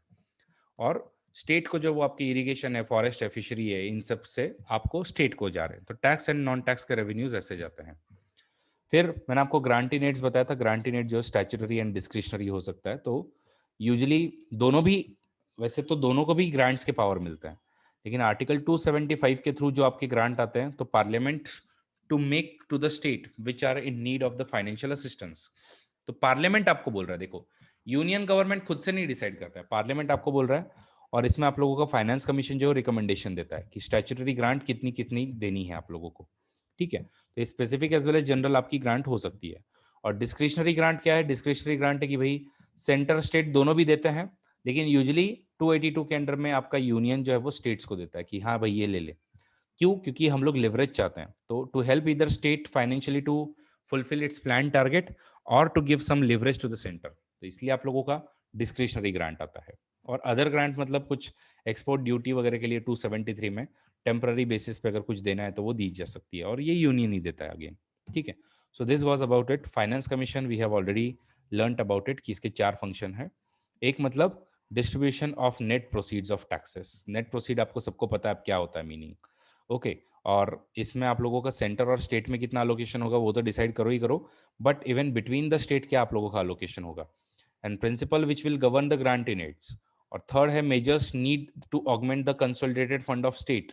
तो वो बताओ कि भाई म्यूनिसिपालिटीज और इनको ज्यादा पैसे देने के लिए आप लोग क्या क्या काम कर सकते हो, और एनी अदर मैटर जो आप लोगों को president time to time refer करे। तो ये सब आप लोगों का फाइनेंस कमीशन का काम है, और इसलिए उसको बैलेंसिंग व्हील भी बोला जाता है। ठीक है, तो 280 के अंडर में आप लोगों का ये आता है। फिर अगर हम लोग देखें तो कुछ स्टेट के इंटरेस्ट को प्रोटेक्ट करने के लिए कुछ चीजें बोली हुई है कि भैया बिल विच इम्पोजेस और वेरीज एनी टैक्स और ड्यूटी इन द स्टेट, जिसमें स्टेट लिस्ट है, तो अगर पार्लियामेंट ऐसा कुछ लेके आ रहा है तो आपको प्रेसिडेंट की पहले परमिशन लेनी पड़ती है। या एग्रीकल्चर इनकम पे आप कुछ कर रहे हो, या फिर अगर विच अफेक्ट द डिस्ट्रीब्यूशन, अगर मनी का जो भी आ रहा है तो वो अगर आप चेंज कर रहे हो तो पहले आपको प्रेसिडेंट से जाके परमिशन लेनी पड़ती है। तो ये आप लोगों का बेसिकली दिया हुआ है। ओके, और लास्ट जो आपका सोर्स है, तो इसके बाद भी आप लोग क्या कर सकते हो, बोरोविंग कर सकते हो, कि आपको पैसा चाहिए आप बोरो कर लो। तो बोरो कैसे करना है, तो सेंटर जो है वो with in India and outside the India कर सकता है, स्टेट जो है वो सिर्फ विद इन इंडिया कर सकता है। ओके, और सेंट्रल गवर्नमेंट जो है वो किसी भी स्टेट को कितना भी लोन दे सकता है और उसके लिए भी कोई गारंटी वगैरह दे सकता है। ठीक है, और स्टेट जो है अगर उसको, उसने ऑलरेडी अगर यूनियन से कोई लोन लेके रखा हुआ है और समझो उसको और भी डोमेस्टिक मार्केट से अगर कोई लोन उठाना है, तो उसको पहले जो है वो यूनियन से परमिशन लेनी पड़ती है कि भाई मेरे को लोन और उठाना है, मैं लूँ क्या। तो ये रखो हर बार दिमाग में कि if there is still an outstanding any part of loan made to the state by the centre और in respect of which the guarantee has been given, तो state can not raise any loan without the consent of the centre. सबको ये वाली चीज clear? Yes, borrowing वाला।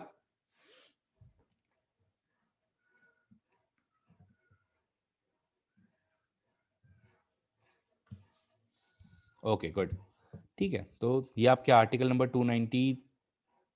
293 में दिया हुआ है। ठीक है, 293 में और 292 में दिया, और देखो आप लोगों को लगे नहीं पूछेगा, बट पूछा है 2018 में कि as per the constitution of India it is mandatory for state to take central government's consent for raising any loan if the former owes any outstanding liability to the latter. Third statement आपका correct है। Okay, but यहाँ पर आप लोगों का the central government has domestic liability of 21%, तो second statement आपका इधर गलत है। तो आई थिंक फर्स्ट जो है फिजिकल रिस्पॉन्सिबिलिटी मैनेजमेंट एक्ट 60% है, इसका राइट आंसर जो है वो आई थिंक सी था। ठीक है, कि 1 and 3 दोनों भी करेक्ट है इसमें। तो ये आप लोगों का 2018 का क्वेश्चन था। और बाकी अब एक और लास्ट चीज जो बचती है वो है इंटर गवर्नमेंटल टैक्स इम्यूनिटीज। मुझे बताओ, आप लोग एक दूसरे पे टैक्स लगा रहे हो, चलेगा क्या? इलेक्ट्रिसिटी अब देखो यूनियन भी कंज्यूम करेगा और इलेक्ट्रिसिटी जो स्टेट भी कंज्यूम करेगा। तो अब समझो मेरा कोई आईआरएस ऑफिसर्स का मैंने कोई अगर हेडक्वार्टर वगैरह स्टेट में बनाया है, और वो जो इलेक्ट्रिसिटी कंज्यूम करेगा, तो क्या उस पर टैक्स लगाना सही रहेगा क्या? Answer is no. तो उसको हम बोलते हैं इम्यूनिटी फ्रॉम म्यूचुअल टैक्सेशन, की एक दूसरे के ऊपर में हम लोगों ने नहीं लगाना चाहिए टैक्सेशन। कि सेंट्रल प्रॉपर्टी है तो उस पर आप स्टेट ने टैक्स नहीं लगाना चाहिए। इलेक्ट्रिसिटी का भी आपका ऐसा कोई कंजम्पशन हो रहा है तो नहीं लगाना चाहिए। तो इलेक्ट्रिसिटी के कंजम्पशन पे नहीं लगा सकते हो, लेकिन इलेक्ट्रिसिटी के स्टोरेज पे आप लोग लगा सकते हो। ओके, तो ये सब कुछ आपकी अलग अलग बातें हैं कि भाई कॉर्पोरेशन भी अगर आपकी है तो नहीं लगा सकते हो, एक्सेट्रा एक्सेट्रा। ये सब आप लोगों की चीजें हैं इसमें। ठीक है, और सेंटर स्टेट के फाइनेंशियल रिलेशन जो है वो इमरजेंसीज में आपके चेंज होता है कि भाई नेशनल इमरजेंसी और फाइनेंशियल इमरजेंसी में आपको कुछ भी बोल सकते हैं कि नेशनल इमरजेंसी में जो मॉडिफिकेशन करना है कॉन्स्टिट्यूशनल डिस्ट्रीब्यूशन का वो किया जा सकता है, और फाइनेंशियल इमरजेंसी में तुमको बोल सकते हैं कि ये मनी बिल रोक, ये वाला रोक, या इसका सैलरी कम कर, इसका बढ़ा वगैरह, ये सब आपका हो ही सकता है। ओके, तो दिस वाज अबाउट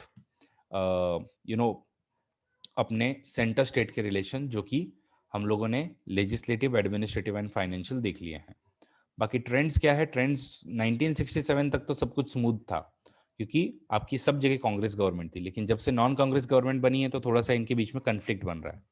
खास करके भाई जिस तरीके से गवर्नर को अपॉइंट किया जाता है या निकाल दिया जाता है, या गवर्नर जिस तरीके से काम करता है कि पार्टीशन वे में काम करता है, या प्रेसिडेंट रूल कभी भी लगा दिया जाता है, सेंट्रल फोर्सेस कभी भी लगा दिए आपके लेके आ जाते हैं लॉ एंड ऑर्डर को मेंटेन करने के लिए, reservation of state bill for the consideration of president, all India services, role of planning commission, discrimination in financial location, electronic media का पॉलिटिकल पर्पज के लिए जब यूज होता है, शेयरिंग ऑफ फाइनेंसेस है, encroachment by centre in the state list. तो ये आपके कुछ इश्यूज तो है ही, और इस पे एडमिनिस्ट्रेटिव रिफॉर्म कमीशन ने भी कुछ रिकमेंडेशन दिए थे, और राजमन्नार कमेटी जो कि डीएमके गवर्नमेंट ने 1969 में फॉर्म करवाई थी, उन्होंने बोला था कि ये बहुत ज्यादा आप लोग जो है वो पावर यूनियन को दिए हो, थोड़ी सी कम करो।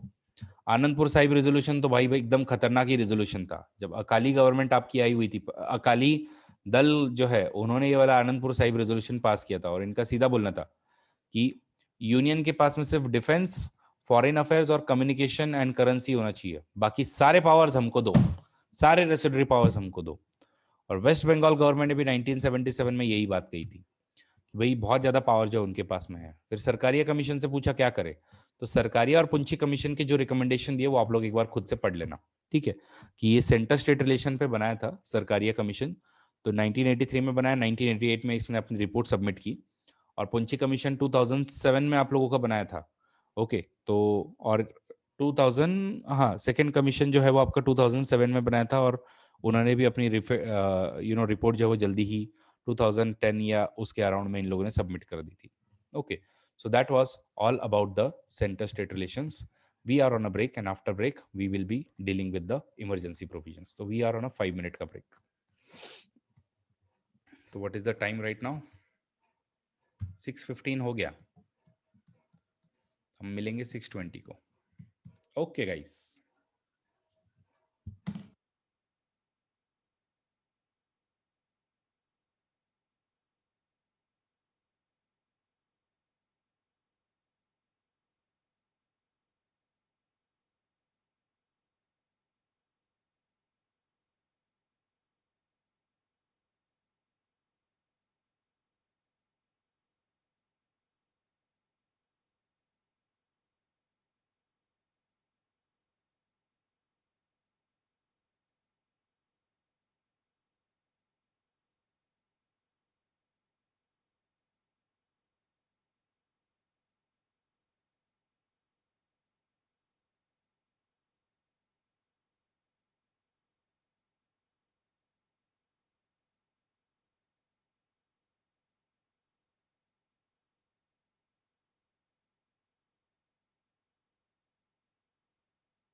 क्या आप मुझे देख पा रहे हैं और सुन पा रहे हैं?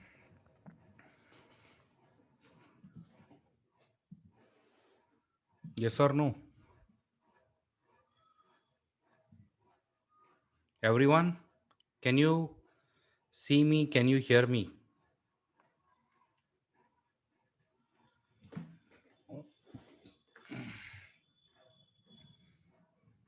ओके, ठीक है देन।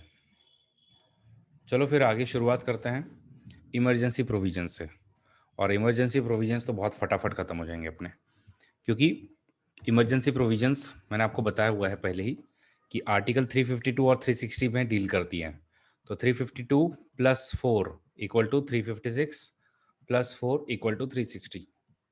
तो ये आपका इंटरनल एंड एक्सटर्नल इमरजेंसी के लिए है, और ये आपका प्रेसिडेंट रूल के लिए है, और ये आप लोगों का फाइनेंशियल इमरजेंसी के लिए है। और कुछ नहीं करना है, बस अपने को एक टेबल जो है वो बना के रखा हुआ है हम लोगों ने, वो अपने को चाहिए। तो ये एक बहुत ही यूनिक फीचर है कि जिसमें आपका फेडरल स्ट्रक्चर जो पूरा पूरा यूनिटरी में कन्वर्ट हो जाता है, क्योंकि अपने को जब इंडिया की sovereignty, unity, integrity and security जब ध्यान में रखनी है, तो उस समय में ऐसी पावर होनी भी चाहिए अपने गवर्नमेंट के पास में। तो इसलिए हमारी इमरजेंसी की पावर बेसिकली आती है। तो अगर हम इमरजेंसी के टाइप्स देखें तो अपने पास में 3 टाइप है, मैंने आपको ऑलरेडी बता दिया। और उसमें से भी जो नेशनल इमरजेंसी है वो आपके 2 टाइप की है कि अगर वॉर, एक्सटर्नल एग्रेशन या फिर अगर आर्म्ड रेबेलियन हो रहा है तो आपका 352 लगता है। अगर तुम्हारा failure of constitutional machinery state का है तो आपका 356 आता है। ओके, और ये 365 के पावर के थ्रू यूज आती है। और अगर if there is a threat to the financial stability और क्रेडिट ऑफ इंडिया तो आपका 360 जो है वो आता है। तो ये आपके हो गए ग्राउंड्स। बस इतना ही याद रखना है आपको, और ये कंपैरेटिव मैनर में ही पढ़ना है पूरा पूरा, 2 मिनट में खत्म होता है अपना। अब पार्लियामेंट्री अप्रूवल जो है वो आपका कैसे होता है, तो पार्लियामेंट्री अप्रूवल आपका तीनों भी कंडीशन में होता है। यहाँ पे एकदम शॉर्ट में निपटा दिया है, बट इसमें देखो विद इन 1 मंथ तुमको, अगर तुमने 352 के अंडर में प्रेसिडेंट रूल, अगर सॉरी इमरजेंसी अगर तुमने लगाई है, नेशनल इमरजेंसी, चाहे वो एक्सटर्नल एग्रेशन मतलब एक्सटर्नल एग्रेशन एंड वॉर की हो, मतलब आप लोगों की अगर एक्सटर्नल इमरजेंसी हो या अगर इंटरनल इमरजेंसी हो, दोनों भी कंडीशन में विद इन 1 मंथ आपको पार्लियामेंट के सामने रखना पड़ता है, जहां पर आप लोगों को स्पेशल मेजोरिटी से इसको पास करवा के लेना पड़ता है। मतलब क्या कि 2/3 of present and voting and it should be greater than half of total membership. ठीक है, लेकिन वही अगर हम लोग प्रेसिडेंट रूल की बात करें तो वो आपको विद इन 2 मंथ जो है वो पास करवा के लेना होता है, वो भी सिर्फ सिंपल मेजोरिटी से आपको पास करवा के लेना होता है। और फाइनेंशियल इमरजेंसी अगेन 2 मंथ में आपको पास करवा के लेना होता है सिंपल मेजोरिटी से। ठीक है, कितने टाइम तक ये रहेगा, कितने टाइम तक आप लोगों का ये रहेगा? ओके, तो सीधी सी बात है, एक बार अगर आपका अप्रूवल दे दिया तो ज्यादा से ज्यादा आप लोग 6 महीने तक इसको जो है वो रख पाओगे। और 6 महीने के बाद में आपको वापस रिचार्ज करना होगा। मतलब क्या, आपको वापस पार्लियामेंट में जाके परमिशन जो वो लेके आनी पड़ेगी। Same is for your president rule also, कि आपको 6 महीने के बाद में वापस से जाके पार्लियामेंट से परमिशन लेके आनी होगी। लेकिन फर्क क्या है नेशनल इमरजेंसी में, ये आप लोग जो वो इनफाइनाइट पीरियड के लिए कर सकते हो, और ये आप लोगों का मैक्सिमम जो है वो आप लोग 1 साल के लिए। और इन वर्स्ट सिचुएशन अगर आपको इलेक्शन कमीशन सर्टिफाई करके दे रहा है कि भाई हम लोग इलेक्शन नहीं कंडक्ट कर सकते हैं, तो इस वर्स्ट कंडीशन आप लोग मैक्सिमम जो वो 3 साल के लिए जा सकते हो। सबको ये वाली क्लियर बात? और ये वाला एक बार अगर आपने अप्लाई किया तो आप लोगों का इनफाइनाइट टाइम तक प्रेसिडेंट रूल इमरजेंसी जो है चलते रहती है। सबको ये वाली चीज क्लियर?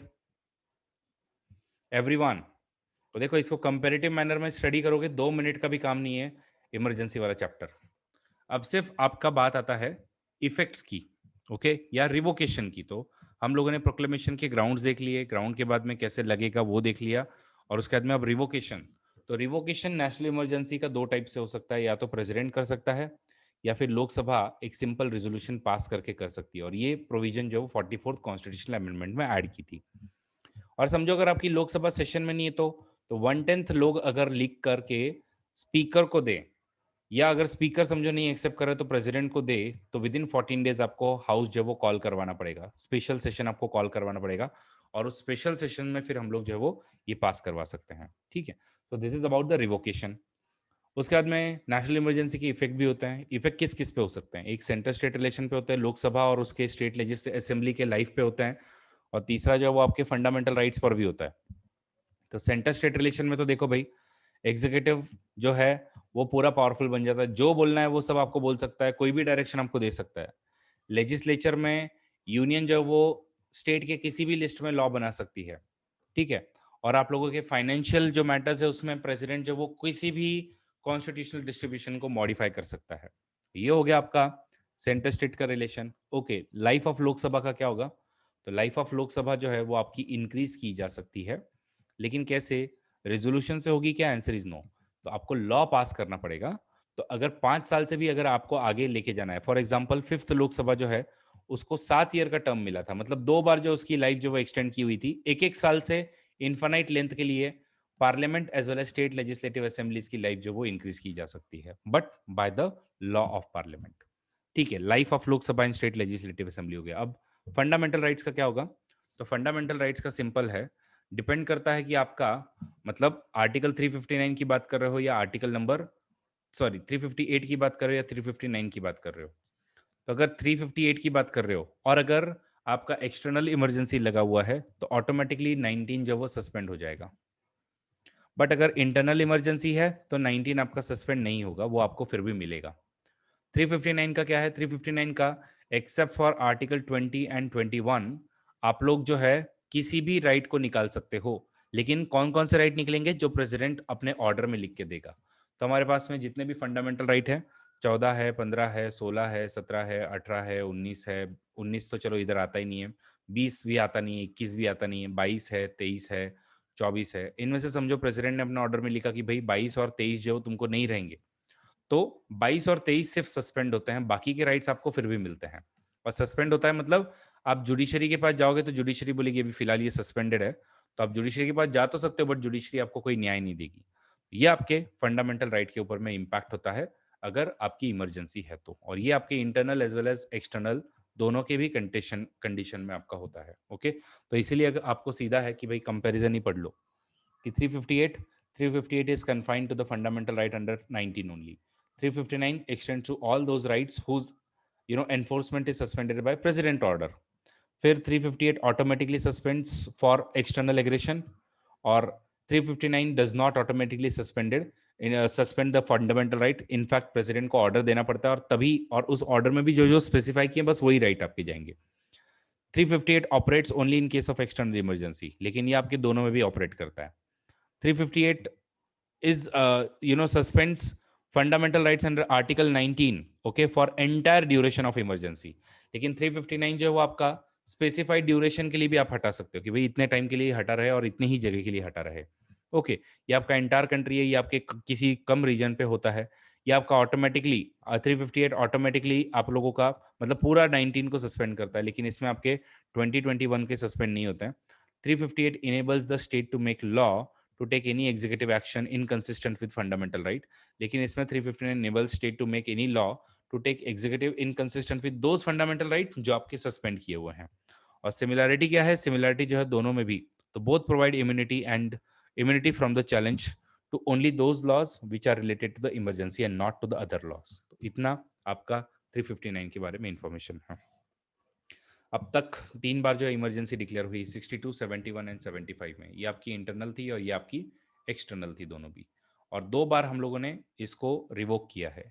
एक हम लोगों ने कब किया था? एक हमने 65 में किया था, 68 में किया था सॉरी, और दूसरा जो हम लोगों ने सीधा 77 में किया था। तो ये सब हमने रिवोक कर दी थी। बाकी अगर हम लोग देखें आगे तो प्रेसिडेंट रूल है। प्रेसिडेंट रूल ऑलरेडी हमने इसके ग्राउंड वगैरह देख लिए कि भाई क्या ग्राउंड पे होगा आपका, उसके बाद में अप्रूवल कैसे होगा, रिवोक कैसे होगा। तो रिवोक प्रेसिडेंट करेगा और इसके कॉन्सिक्वेंसेस क्या है। तो कॉन्सिक्वेंसेस अगेन तुमको क्या देखना है कि बस तुम्हारे लॉ मेकिंग के है, एग्जीक्यूटिव के है और जुडिशरी के है। तो देखो जुडिशरी को तो आप वैसे ही हाथ नहीं लगा सकते हो, तो सिंपल सी बात है। आप क्योंकि हाई कोर्ट है ना आपका, हाई कोर्ट का क्या लेने देना है, तो जुडिशरी के तो पावर को वैसे भी तुम हाथ नहीं लगाओगे। एग्जीक्यूटिव जो है उसको ऑटोमेटिकली आप लोग वहां पे बर्खास्त कर देते हो, तो आपका जो भी काउंसिल ऑफ मिनिस्टर होगा उसको आप निकाल दोगे, वो तो पक्का हो जाएगा। और एग्जीक्यूटिव की डिसीजन जो भी काम होगा वो प्रेसिडेंट जिसको भी बोले उस वो आपका काम करेगा। गवर्नर बोला तो गवर्नर, और दूसरा किसी को बोला तो दूसरा कोई आएगा। तो यूजुअली फिर चीफ सेक्रेटरी और गवर्नर दोनों भी मिलके आपके चलाते हैं इसको, ठीक है। और लेजिस्लेटिव फंक्शन का क्या होगा?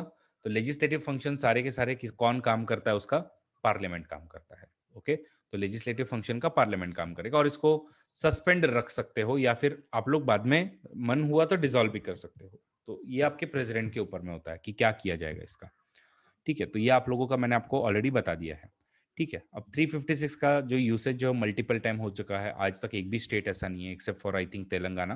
तो तेलंगाना को छोड़ के कोई भी ऐसा स्टेट नहीं है जिसमें कभी आपकी इमरजेंसी नहीं लगी हो। बाकी सब जगह पे आपकी इमरजेंसी लगी। सबसे पहले स्टेट इमरजेंसी 1951 में पंजाब से लगी थी। और बम्बई केस में बोला है कि भाई फेडरल फीचर आप लोगों का बेसिक स्ट्रक्चर है, तो जब भी मन में आ जाए ऐसे आप नहीं लगा सकते हो। ठीक है, इनफैक्ट अभी रिसेंट में कुछ आप लोगों के, तो डॉक्टर बाबा साहब अम्बेडकर का तो बोलना था this will be a dead letter, लेकिन ये डेड लेटर की वजह ये एक डेडली वेपन बन चुका है। ओके, जुडिशियल रिव्यू में सुप्रीम कोर्ट ने बोला है मल्टीपल टाइम्स कि तुम अगर भले ही 38 अमेंडमेंट से बोलो कि हमारा सेटिस्फैक्शन जो है वो फाइनल होगा प्रेसिडेंट का, तो it can not be challenge in the court. तो सुप्रीम कोर्ट ने बोला कि नहीं, ऐसा कुछ नहीं है, हम लोग जो है उसको चैलेंज कर भी सकते हैं। और मुंबई केस में तो सुप्रीम कोर्ट ने बोला भी है कि satisfaction of president must be based on the relevant material.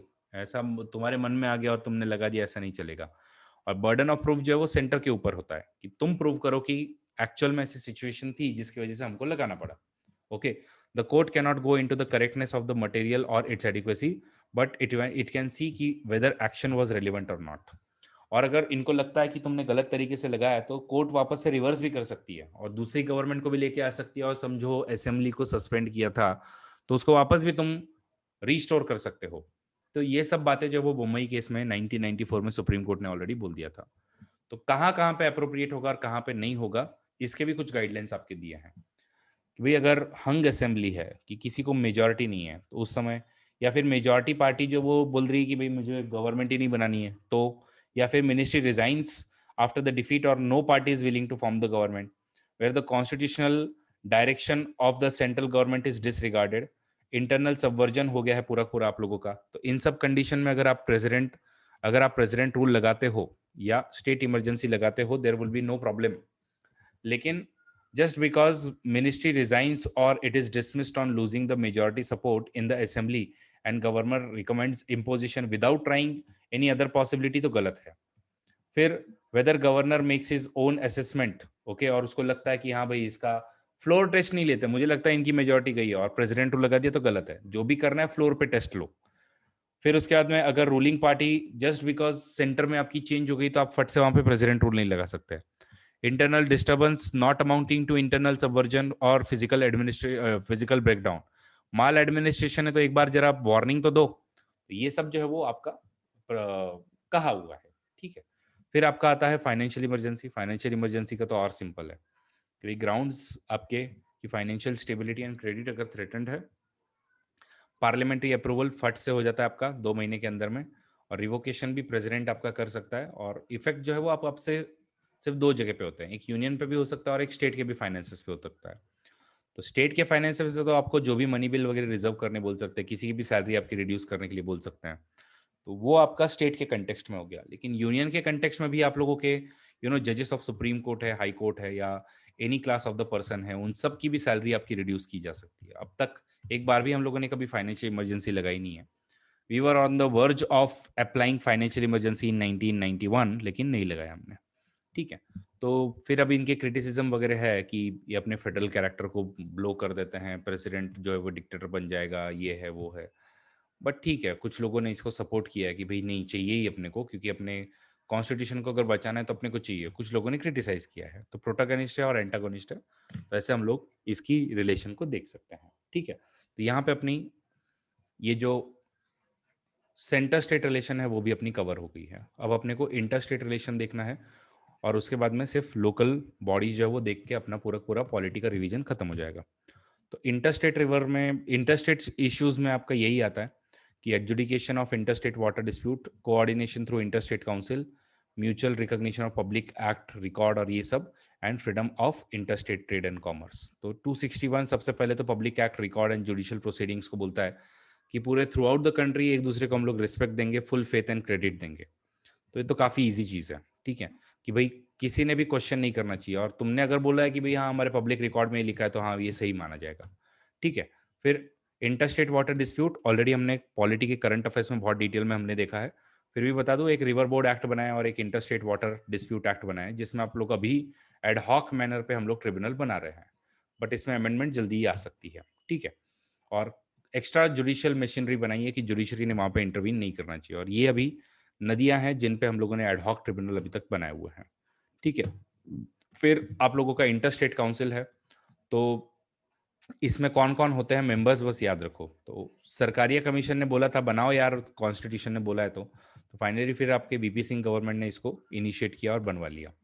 तो इसमें आपका प्राइम मिनिस्टर होता है, चीफ मिनिस्टर है सारे स्टेट के, chief minister of union territories with all the legislative assemblies, और उसके बाद में administrators of the union territories, governor जहां वो प्रेसिडेंट रूल में है, और आपके 6 कैबिनेट मिनिस्टर जो इनको भी बुलाया जाता है।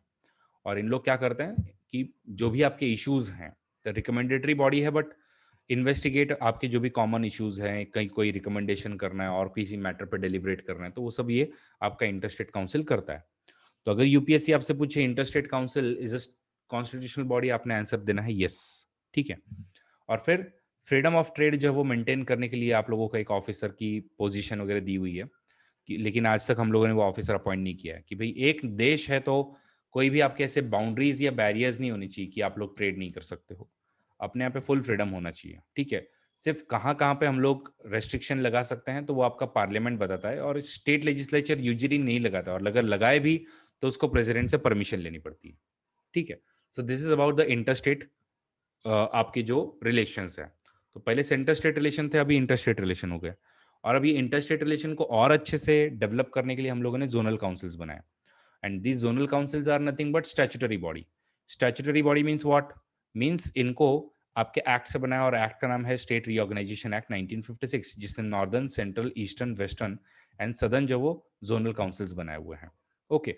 और जोनल काउंसिल में होम मिनिस्टर जो आपका चेयरपर्सन होता है, चीफ मिनिस्टर रोटेशन बेसिस पे वाइस चेयरपर्सन होते हैं उस जोन के, और 2 अदर मिनिस्टर आपके अगर बुलाने हैं और एडमिनिस्ट्रेटर को वगैरह बुलाना है तो आप लोग बुला सकते हो, ठीक है। और किसी को नॉमिनेट करना है तो वो भी किया जा सकता है, एंड चीफ सेक्रेटरी को भी आप लोग बुला सकते हो, ठीक है।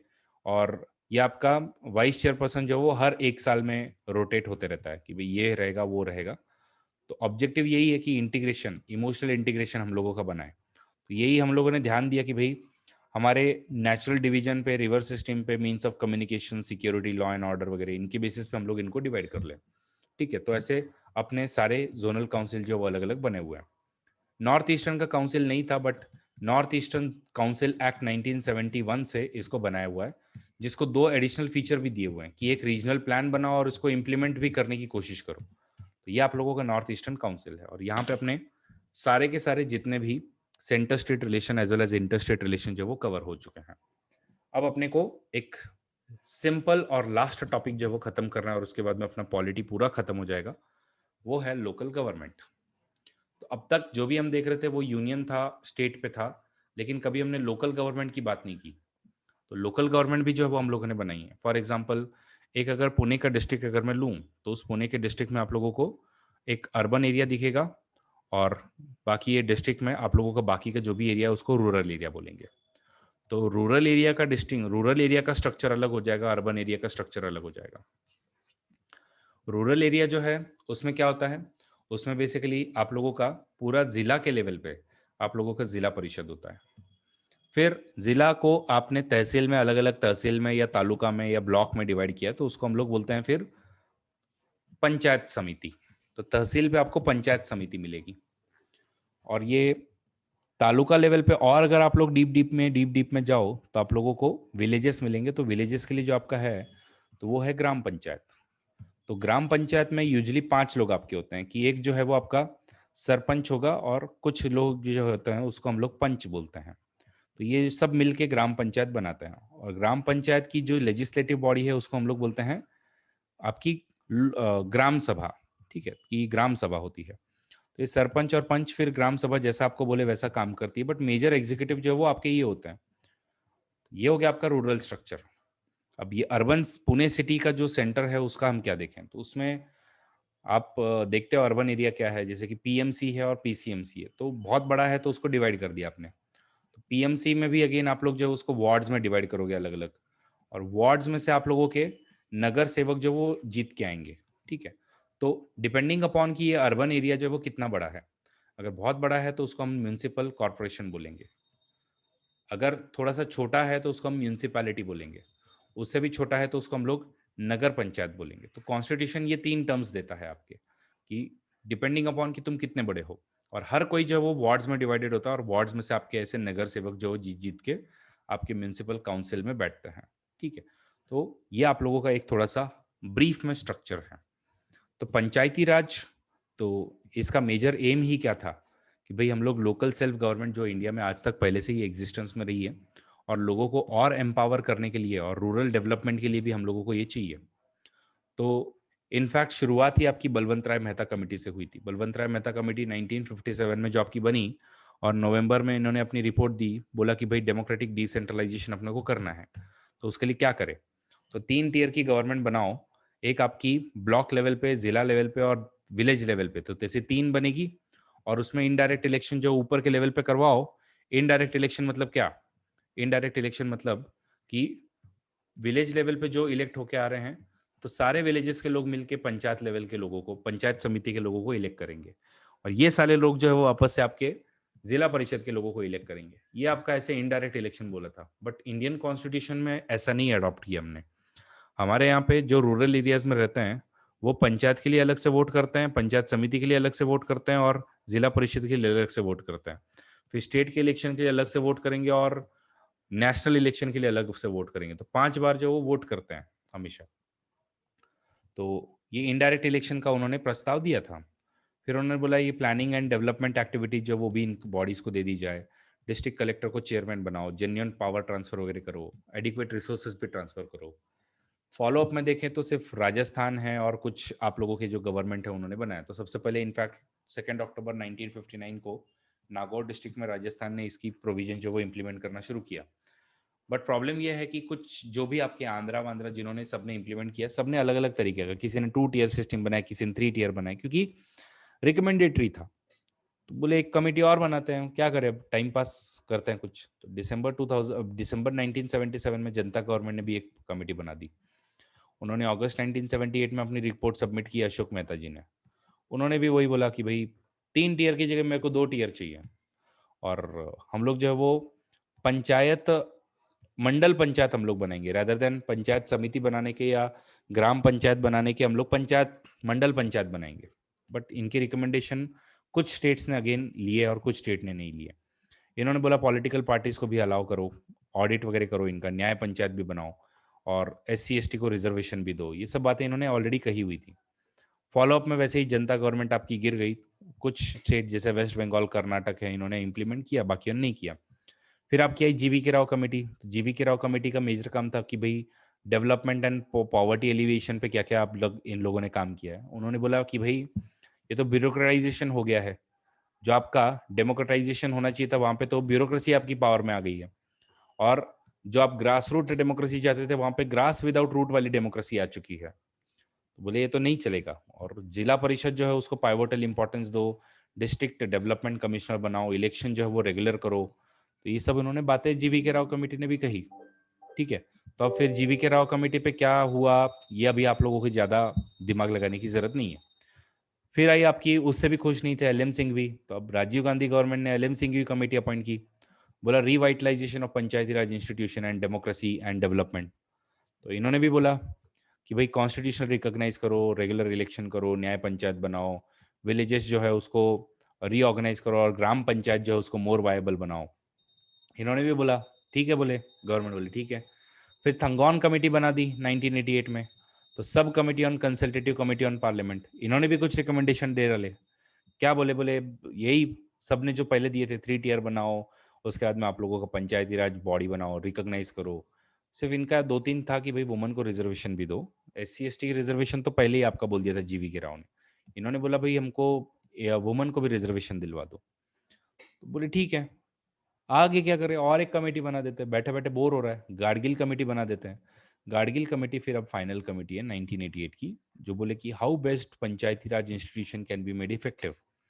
तो फिर ये सॉरी हाँ, तो ये गाडगिल जो है फिर इन्होंने अपने रिकमेंडेशन दिए, और ये रिकमेंडेशन आप लोग आज अपने 73rd एंड 74th अमेंडमेंट में आप लोग देखोगे भी कि कॉन्स्टिट्यूशनल स्टेटस दो, 3 टियर की गवर्नमेंट बनाओ, पंचायती राज शुड हैव 5 ईयर का टर्म, SC ST वुमन को रिजर्वेशन दो, member of panchayat at all 3 should be directly elected level, state finance commission बनाओ, स्टेट इलेक्शन कमीशन बनाओ, और इनको पावर दो भाई टैक्स लेवी करे, कलेक्ट करे, अप्रोप्रिएट करे, ये सब इनका करो। तो फिर अब बोले राजीव गांधी गवर्नमेंट ने शुरू तो किया, बट एक्चुअली उनकी गवर्नमेंट बाद में जब गिर गई थी या रिजाइन जब कर दिया तो फिर इन लोग पावर में नहीं रहे। VP सिंह बोले यार मैंने वैसे ही मंडल कमीशन पे चौका मार दिया, एक चौका यहाँ पे और मार देते हैं, बट फिर वो भी इन लोग नहीं मार पाए। तो नरसिम्हा राव गवर्नमेंट में फिर आपकी आई और उन्होंने आपके 1992 में इसको अमेंड कर दिया और 73rd अमेंडमेंट से इन्होंने पंचायती राज इंस्टीट्यूशंस लाए, और वैसे ही उन्होंने दूसरा चौका मार दिया 74th अमेंडमेंट का, जिससे अर्बन लोकल बॉडीज में आप लोगों ने चेंजेस कर दिए। ठीक है, और फिर 24 अप्रैल 1993 से इसका इम्प्लीमेंटेशन जो शुरू हो जाता है। तो 73rd अमेंडमेंट से आप लोगों को अब क्या दिखेगा, तो एक मतलब पार्ट 9 ऐड किया, नाम था पंचायत, ग्राम सभा आपकी आई, ग्राम सभा आपकी आई, 3 टियर की गवर्नमेंट बनी। ठीक है, उसके बाद में आपका वही कि seats in proportion to the population मिला, रिजर्वेशन मिला, पावर्स दिए इसको। ठीक है, फाइनेंस कमीशन बनाया, 5 साल का ड्यूरेशन दिया, ये सब काम जो है वो 73rd अमेंडमेंट में हुआ। तो 243 से 243O तक आपके आर्टिकल्स डाले गए, 11 शेड्यूल लाया, और इनको 243G में पावर भी दी गई। ठीक है, और आर्टिकल 40 जो आज तक अपना था, तो उसको प्रैक्टिकल शेप देने का काम जो है वो किया, और डेमोक्रेसी को एक्चुअल में रिप्रेजेंटेटिव बनाने का काम जो है वो इसने किया। तो it transform representative democracy into participatory democracy. अब जब भी आप 73rd 74th अमेंडमेंट पढ़ोगे तो उस समय में एक चीज का ध्यान देना कि कंपलसरी प्रोविजन बोले हैं या वॉलंटरी प्रोविजन बोले हैं। तो कुछ प्रोविजन आपके कंपलसरी है, कुछ प्रोविजन आपके वॉलंटरी है। कंपलसरी प्रोविजंस कौन कौन सी होती हैं कि भाई जो आपको एकदम कंपलसरीली इंप्लीमेंट ही करनी है, जैसे ग्राम सभा होना ही चाहिए आपका। तो ग्राम सभा में कौन है, तो ग्राम सभा में जिनका नाम जो जो गांव के आपके लोग हैं और जिनका नाम गांव के इलेक्टोरल रोल में आता है वो सब ग्राम सभा के मेंबर्स है। और ये आपकी ऐसा मान लो कि वहां की पार्लियामेंट है, इसमें सब लोग बैठ के बोल रहे हैं आपके ग्राम पंचायत को कि भाई क्या होना चाहिए और क्या नहीं होना चाहिए। तो ये आपका 243A में है। 3 टियर गवर्नमेंट हो, ग्राम पंचायत हो, पंचायत समिति हो, जिला परिषद हो, सिर्फ अगर 20 लाख से कम तुम्हारी अगर पॉपुलेशन है तो वहां पे आप इंटरमीडिएट लेवल को स्किप कर सकते हो, बट बाकी सब जगह पे सेम स्ट्रक्चर होना चाहिए।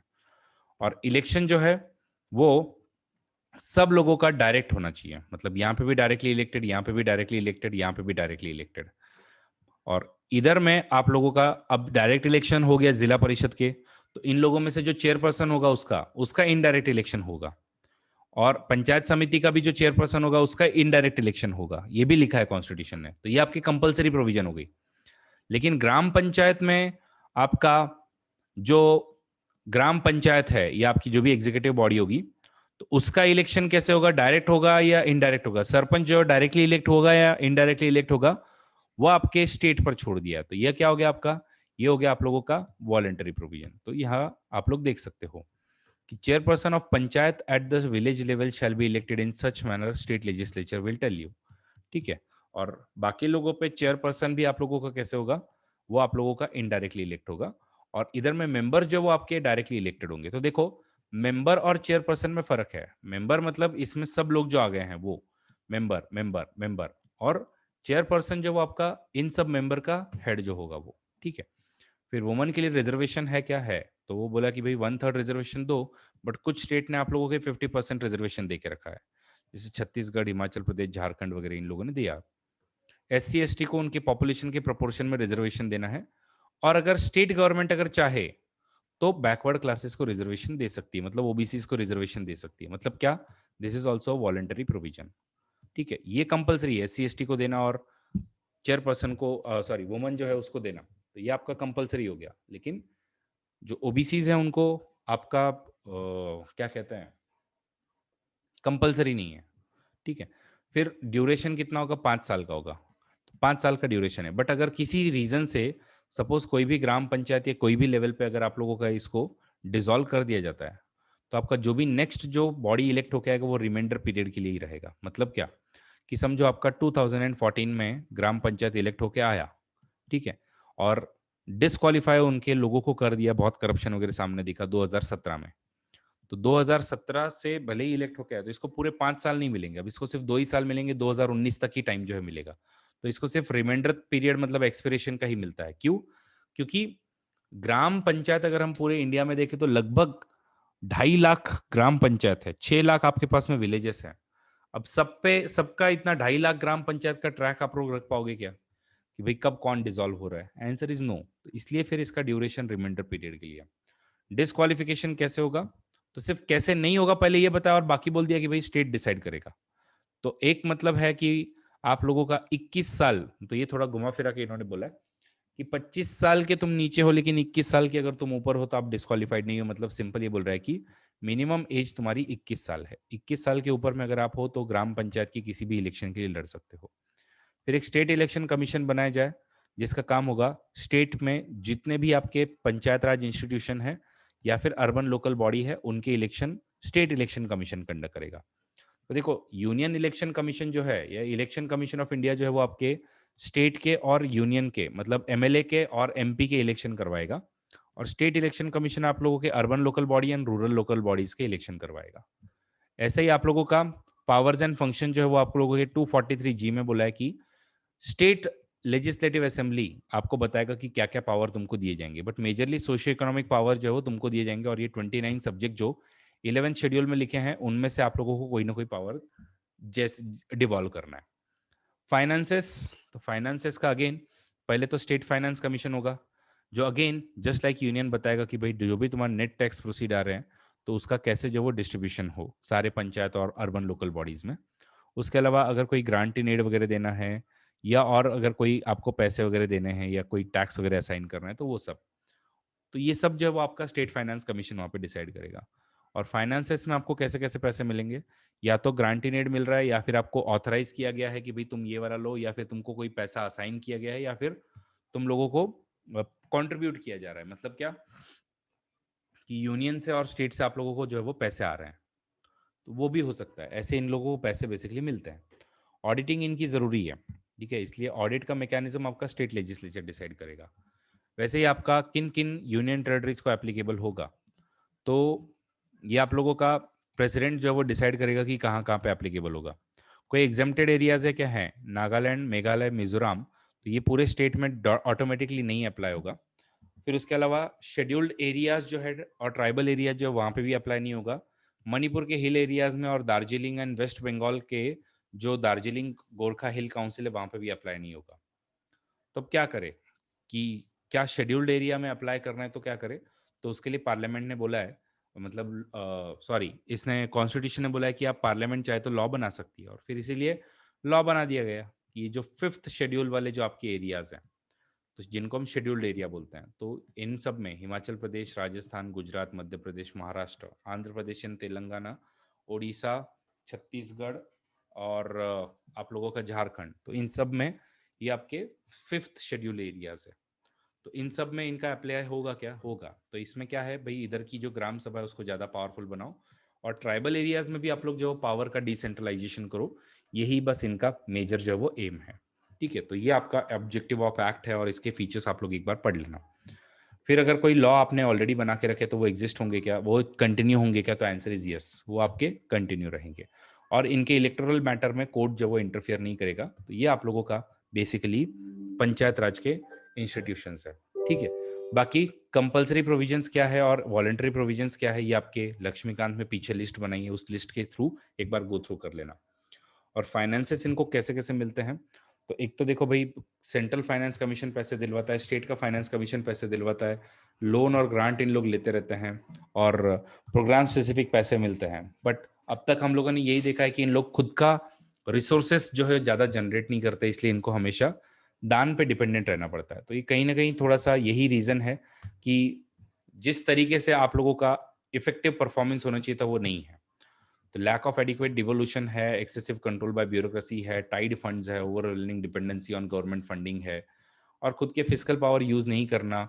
ग्राम सभा भी आपके टाइम टू टाइम नहीं होती है, बाकी पैरेलल बॉडीज बनाई है, पुअर इंफ्रा है, और नॉट टू फॉरगेट सरपंच पति वाला जो कंसेप्ट है, ये सब आप लोगों के इनइफेक्टिव इंप्लीमेंटेशन के पीछे के आपके रीजंस है। So that was about Panchayat Raj institution. Now the last topic which is pending is municipality. So let us cover that also. Urban area आपका बढ़ते जाने वाला है और इसलिए उसका गवर्नेंस टाइम पे करना अच्छा होगा। तो लगभग 247 के आगे जो है वो आपकी 50% से भी ज़्यादा जनता जो वो अर्बन एरियाज में रहेंगी।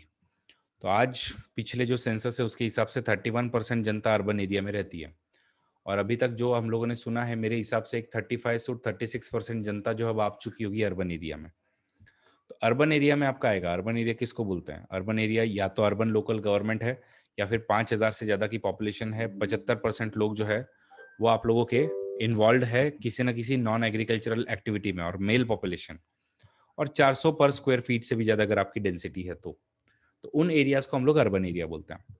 तो कॉन्स्टिट्यूशन आप लोगों का अर्बन एरिया जो है वो अलग तरीके से डिफाइन करता है। मैंने आपको पहले ही बताया म्यूनिसिपल कॉर्पोरेशन, म्यूनिसिपैलिटी एंड तीसरा जो है वो है नगर पंचायत, ऐसे डिवाइड करता है। लेकिन लक्ष्मीकांत बोला यार थोड़ा हम भी अपना दिमाग लगाते हैं और ये सब भी आपका बता देते हैं। तो ये सब आपके क्या होते हैं, अलग अलग एजेंसीज होती है, तो वो हम देखते हैं। ओरिजिन अगर हम लोग देखें तो भाई सबसे पहले मद्रास में बनी थी 1688 में और ये लॉर्ड रिपॉन जो है तो मेयो से आपका शुरू हुआ, लेकिन लॉर्ड रिपॉन जो है उसने मेजर काम किया 1882 से और इसलिए उसको हम father of local government in India भी बोलते हैं। फिर आपका royal commission on decentralisation Hobhouse के अंडर में बना हुआ था। ऐसे ही आप लोगों के कुछ ट्रांसफर्ड सब्जेक्ट भी आपका दिया हुआ था 1919 एक्ट के में लोकल सेल्फ गवर्नमेंट के रिगार्ड में और ये सब चीज़ें आप लोगों की थी, ऐसे इवोल्यूशन होते गया। कॉन्स्टिट्यूशनलाइजेशन 74th अमेंडमेंट से आपका फाइनली हुआ और इस 74th अमेंडमेंट से 243 से लेकर 243 ZG तक आर्टिकल ऐड किए। शेड्यूल नंबर आप लोगों का 12 ऐड किया इन लोगों ने और पार्ट नंबर 9A में ही काम जो है वो इन्होंने किया है। ओके, तो ये आप लोगों के फिर ऐसे 74th अमेंडमेंट आपका एग्जिस्टेंस में आया। अगेन ये भी डिफाइन करता है, डिफाइन क्या करता है मैंने बताया आपको कि डिपेंड करता है, सारे एरियाज आपके सेम नहीं हो सकते। Municipal corporation, municipal council and Nagar panchayat depending कि तुम्हारा पॉपुलेशन कितना है, डेंसिटी कितनी है, रेवेन्यू कितना जनरेट कर रहे हो और कितने लोग तुम्हारे नॉन एग्रीकल्चरल एक्टिविटीज में इन्वॉल्व है, इकोनॉमिक इंपॉर्टेंस क्या है और बाकी फैक्टर जो भी आपको लगे वही हमको जरूरी है। इनके बेसिस पे nagar panchayat, municipal council and municipal corporation में डिवीजन जो वो किया जा सकता है। ओके, ये आपका 243 क्यों बताता है। कॉम्पोजिशन क्या होगा? कॉम्पोजिशन चाहे आपका अब म्यूनिसिपल काउंसिल हो, म्यूनिसिपैलिटी हो या फिर नगर पंचायत हो, सबको आप लोग अलग अलग वार्ड्स में डिवाइड करोगे और ये वार्ड से आप लोगों का एक कॉर्पोरेटर जो है या नगर सेवक जो है वो उसको रिप्रेजेंट करता है। ये आप लोगों का बेसिक दिखेगा। और अगर आप लोगों का 3 लाख से ज्यादा का अगर पॉपुलेशन है तो आपको वार्ड कमेटी भी बनानी पड़ेगी। जैसे कि पुणे म्यूनिसिपल कॉर्पोरेशन में हम लोगों की यहाँ पे ऐसे प्रभाग 1, प्रभाग 2 इन सब की वार्ड कमेटीज बनते रहती है। ठीक है, तो ये आपका कॉन्स्टिट्यूशनल बॉडी है। वो वार्ड कमेटी जो है वो बोला हुआ आपका कॉन्स्टिट्यूशन नहीं बोला हुआ है कि वार्ड कमिटीज बनाओ, तो 243 में बोला हुआ है। ठीक है, फिर आपका रिजर्वेशन, तो वही आप लोगों का SC ST वुमन को रिजर्वेशन, तो पूरा जो हम लोगों ने पंचायत राज में देखा वही सेम है। ओके, और अगर ओबीसीज को रिजर्वेशन अगर देना है तो आपका स्टेट डिसाइड करेगा। ठीक है, फिर आपका ड्यूरेशन है म्यूनिसिपालिटी का अगेन 5 रिमाइंडर वाला। फिर डिस्क्वालिफिकेशन अगेन सिर्फ 21 साल से ऊपर है और 25 साल से नीचे तो उसको डिस्क्वालीफाई नहीं करना चाहिए और स्टेट डिसाइड करेगा। स्टेट इलेक्शन कमीशन होगा, पावर एंड फंक्शन इसको कैसे दिए जाएंगे वो आपका 243W डिसाइड करेगा कि भाई आपकी ये इलेक्ट्रिसिटी ये वो पावर जो आपको दिए जाए। तो 12th शेड्यूल में लिखा हुआ है, तो 12th शेड्यूल में लगभग आपके 18 पावर दिए हुए हैं। ठीक है, तो इनमें से कोई भी दे सकते हैं। फाइनेंसेस भी कैसे डिवॉल्व होंगे, तो एक तो स्टेट फाइनेंस कमीशन आपको बताएगा ही बताएगा, बट उसके अलावा आप लोगों का ये सब मेथड है कि ग्रांट इन एड है, लोन है, खुद के भी कुछ ऑथराइज किया जा सकता है, असाइन किया जा सकता है, ऐसे इनको पैसा आएगा। ठीक है, audit and account state legislature बताएगा। एप्लीकेशन कौन किन यूनियन टेरिटरीज को होगा प्रेसिडेंट बताएगा। एग्जेम्प्टेड एरियाज है क्या, तो है और थोड़े अलग अलग है। देखो इसमें इसमें आपके दार्जिलिंग के गोरखा एरिया है, ट्राइबल एरियाज, शेड्यूल्ड एरियाज है और बाकी देखो उसमें आपके अलग अलग स्टेट थे, इसमें इतने सारे स्टेट नहीं है और पार्लियामेंट जो वो चाहे तो इनके प्रोविजन एक्सटेंड भी कर सकता है। ठीक है, so this was about all the provisions of the your municipalities. अब इसके अलावा भी 243ZD में आपके डिस्ट्रिक्ट प्लानिंग कमेटी की बात की हुई है कि जिला योजना समिति जो वो होनी चाहिए। इसमें क्या होता है कि बेसिकली अब देखो हम लोग जो है वो अर्बन एरिया और रूरल एरिया ऐसे डिवाइड करके हम लोग नहीं बात कर सकते ना, अपने को इनका कॉम्बाइन जो है वो प्लान बनाना पड़ेगा। तो वो कॉम्बाइन प्लान जो है वो हम लोग बेसिकली आपका स्टेट बताता है कि कैसे बनेगा, लेकिन फिर भी कॉन्स्टिट्यूशन ने कुछ बोला है कि भाई 4/5 मेंबर जो वो आपके इलेक्टेड होने चाहिए। कि इलेक्टेड मेंबर्स ही आपके आने चाहिए, और 1/5 मेंबर जो है वो आप लोगों के नॉमिनेटेड आ सकते हैं। कोई एक्सपर्ट वगैरह को बुलाना है तो बुला सकते हो। और रूरल और अर्बन का प्रोपोर्शन कितना होगा, तो वो आपके पॉपुलेशन के प्रोपोर्शन में होगा। ठीक है, इनका काम है प्लान डेवलप करो और डेवलप करने के बाद में इसको इम्प्लीमेंट भी करो। ऐसे ही अब मेट्रोपॉलिटन एरिया देखें हम लोग, तो कुछ सिटीज जिनको हम लोग मेट्रोपोलिस बोलते हैं, जिनकी पॉपुलेशन बहुत ज़्यादा बड़ी है, उनके लिए अब क्या करें, तो यहाँ पे आपको रूरल एरियाज कम दिखेंगे। तो इनका कॉम्पोजिशन ऐसा है कि भाई 2/3 जो है वो आपके मेट्रोपॉलिटन इलेक्टेड लोग आए, again proportion of population urban and rural का मिक्स हो, और बाकी 1/3 आपके इसमें नॉमिनेटेड आ सकते हैं। और ये आपका लिखा हुआ है 243 ZE में, मीन्स मेट्रोपॉलिटन प्लानिंग कमेटी। तो ये आप लोगों के सिर्फ मेट्रोपॉलिटन जो एरियाज है उनके लिए बनाया हुआ है, क्योंकि इनमें आपको अलग काम करने पड़ेंगे, थोड़ा अलग तरीके का डेवलपमेंट करना है, ये सब आपको करना पड़ता है। ये है, बाकी एग्जिस्टिंग लॉ का क्या होगा, तो 1 साल के अंदर अंदर सब रिप्लेस हो जाएंगे और नया बनेगा। और इलेक्टोरल मैटर में आपका कोर्ट जो वो इंटरफेयर नहीं कर सकता है। ठीक है, so this is about all the municipalities. Okay, I think ये वापस से यहाँ पे पूरा पूरा रिपीट हो रहा है वापस से। और अपने को अब जो देखना है वो है आपके लक्ष्मीकांत में जो अलग अलग टाइप के जो आपके बॉडीज दिए हुए हैं, वो बॉडीज एक बार हम लोग फट से खत्म कर देते हैं कि टाइप्स ऑफ अर्बन गवर्नमेंट क्या है। तो लक्ष्मीकांत ने बोला भाई municipal corporation, municipality, notified area committee, town area committee, cantonment board, township board, trust and special purpose agency. तो क्या है म्यूनिसिपल कॉर्पोरेशन? तो म्यूनिसिपल कॉर्पोरेशन आपको पता है कि भाई बहुत ह्यूज पॉपुलेशन जहाँ पे होगी वहां पे होगा। तो म्यूनिसिपल कॉर्पोरेशन को वार्ड में आप लोगों ने डिवाइड किया, और वार्ड से जो जीत के लोग आ रहे हैं उसको हम लोग कॉर्पोरेटर या नगर सेवक बोलते हैं। तो वो जहां बैठेंगे उसको हम काउंसिल बोलते हैं। तो आपकी म्यूनिसिपल मतलब हर एक म्यूनिसिपल कॉर्पोरेशन की ऐसे म्यूनिसिपल काउंसिल होगी जहां पे इन लोग बैठते हैं, जिसको हम महानगर पालिका वगैरह बोलेंगे। फिर उसके बाद में इसी काउंसिल में से कुछ लोग जो है वो थोड़े से अलग अलग काम के लिए, जैसे कि वाटर का हो गया, रोड का हो गया, ये सब काम है, एजुकेशन का हो गया, उसके लिए हम लोग एक स्टैंडिंग कमेटी बनाते हैं जो कि थोड़ा बहुत काम जो वो एग्जीक्यूट करता है। बट यहाँ पे मेन जो काम करता है वो आपका कमिश्नर करता है, म्यूनिसिपल कमिश्नर करता है। तो म्यूनिसिपल कमिश्नर का ऐसा समझ लो 80% काम उसको दिया है, एक 20% काम इस स्टैंडिंग कमेटी नाम की एग्जीक्यूटिव बॉडी को दिया हुआ है। तो आपका मेयर होता है जो कि काउंसिल को हेड करता है, लेकिन वो सिर्फ टाइटलर हेड है, ऑर्नामेंटल फिगर है, उसके पास में ज्यादा कोई पावर नहीं है। स्टैंडिंग कमेटी आपकी होती है, जैसे अगर आप अपने अलग अगेन जो भी म्यूनिसिपल कॉर्पोरेशन में आप लोग रहते हो वहां पे अगर आप जाओगे तो आपको दिखेगा कि आपकी रिस्पेक्टिव जो है वो कौन कौन सी कमिटीज बनी हुई है।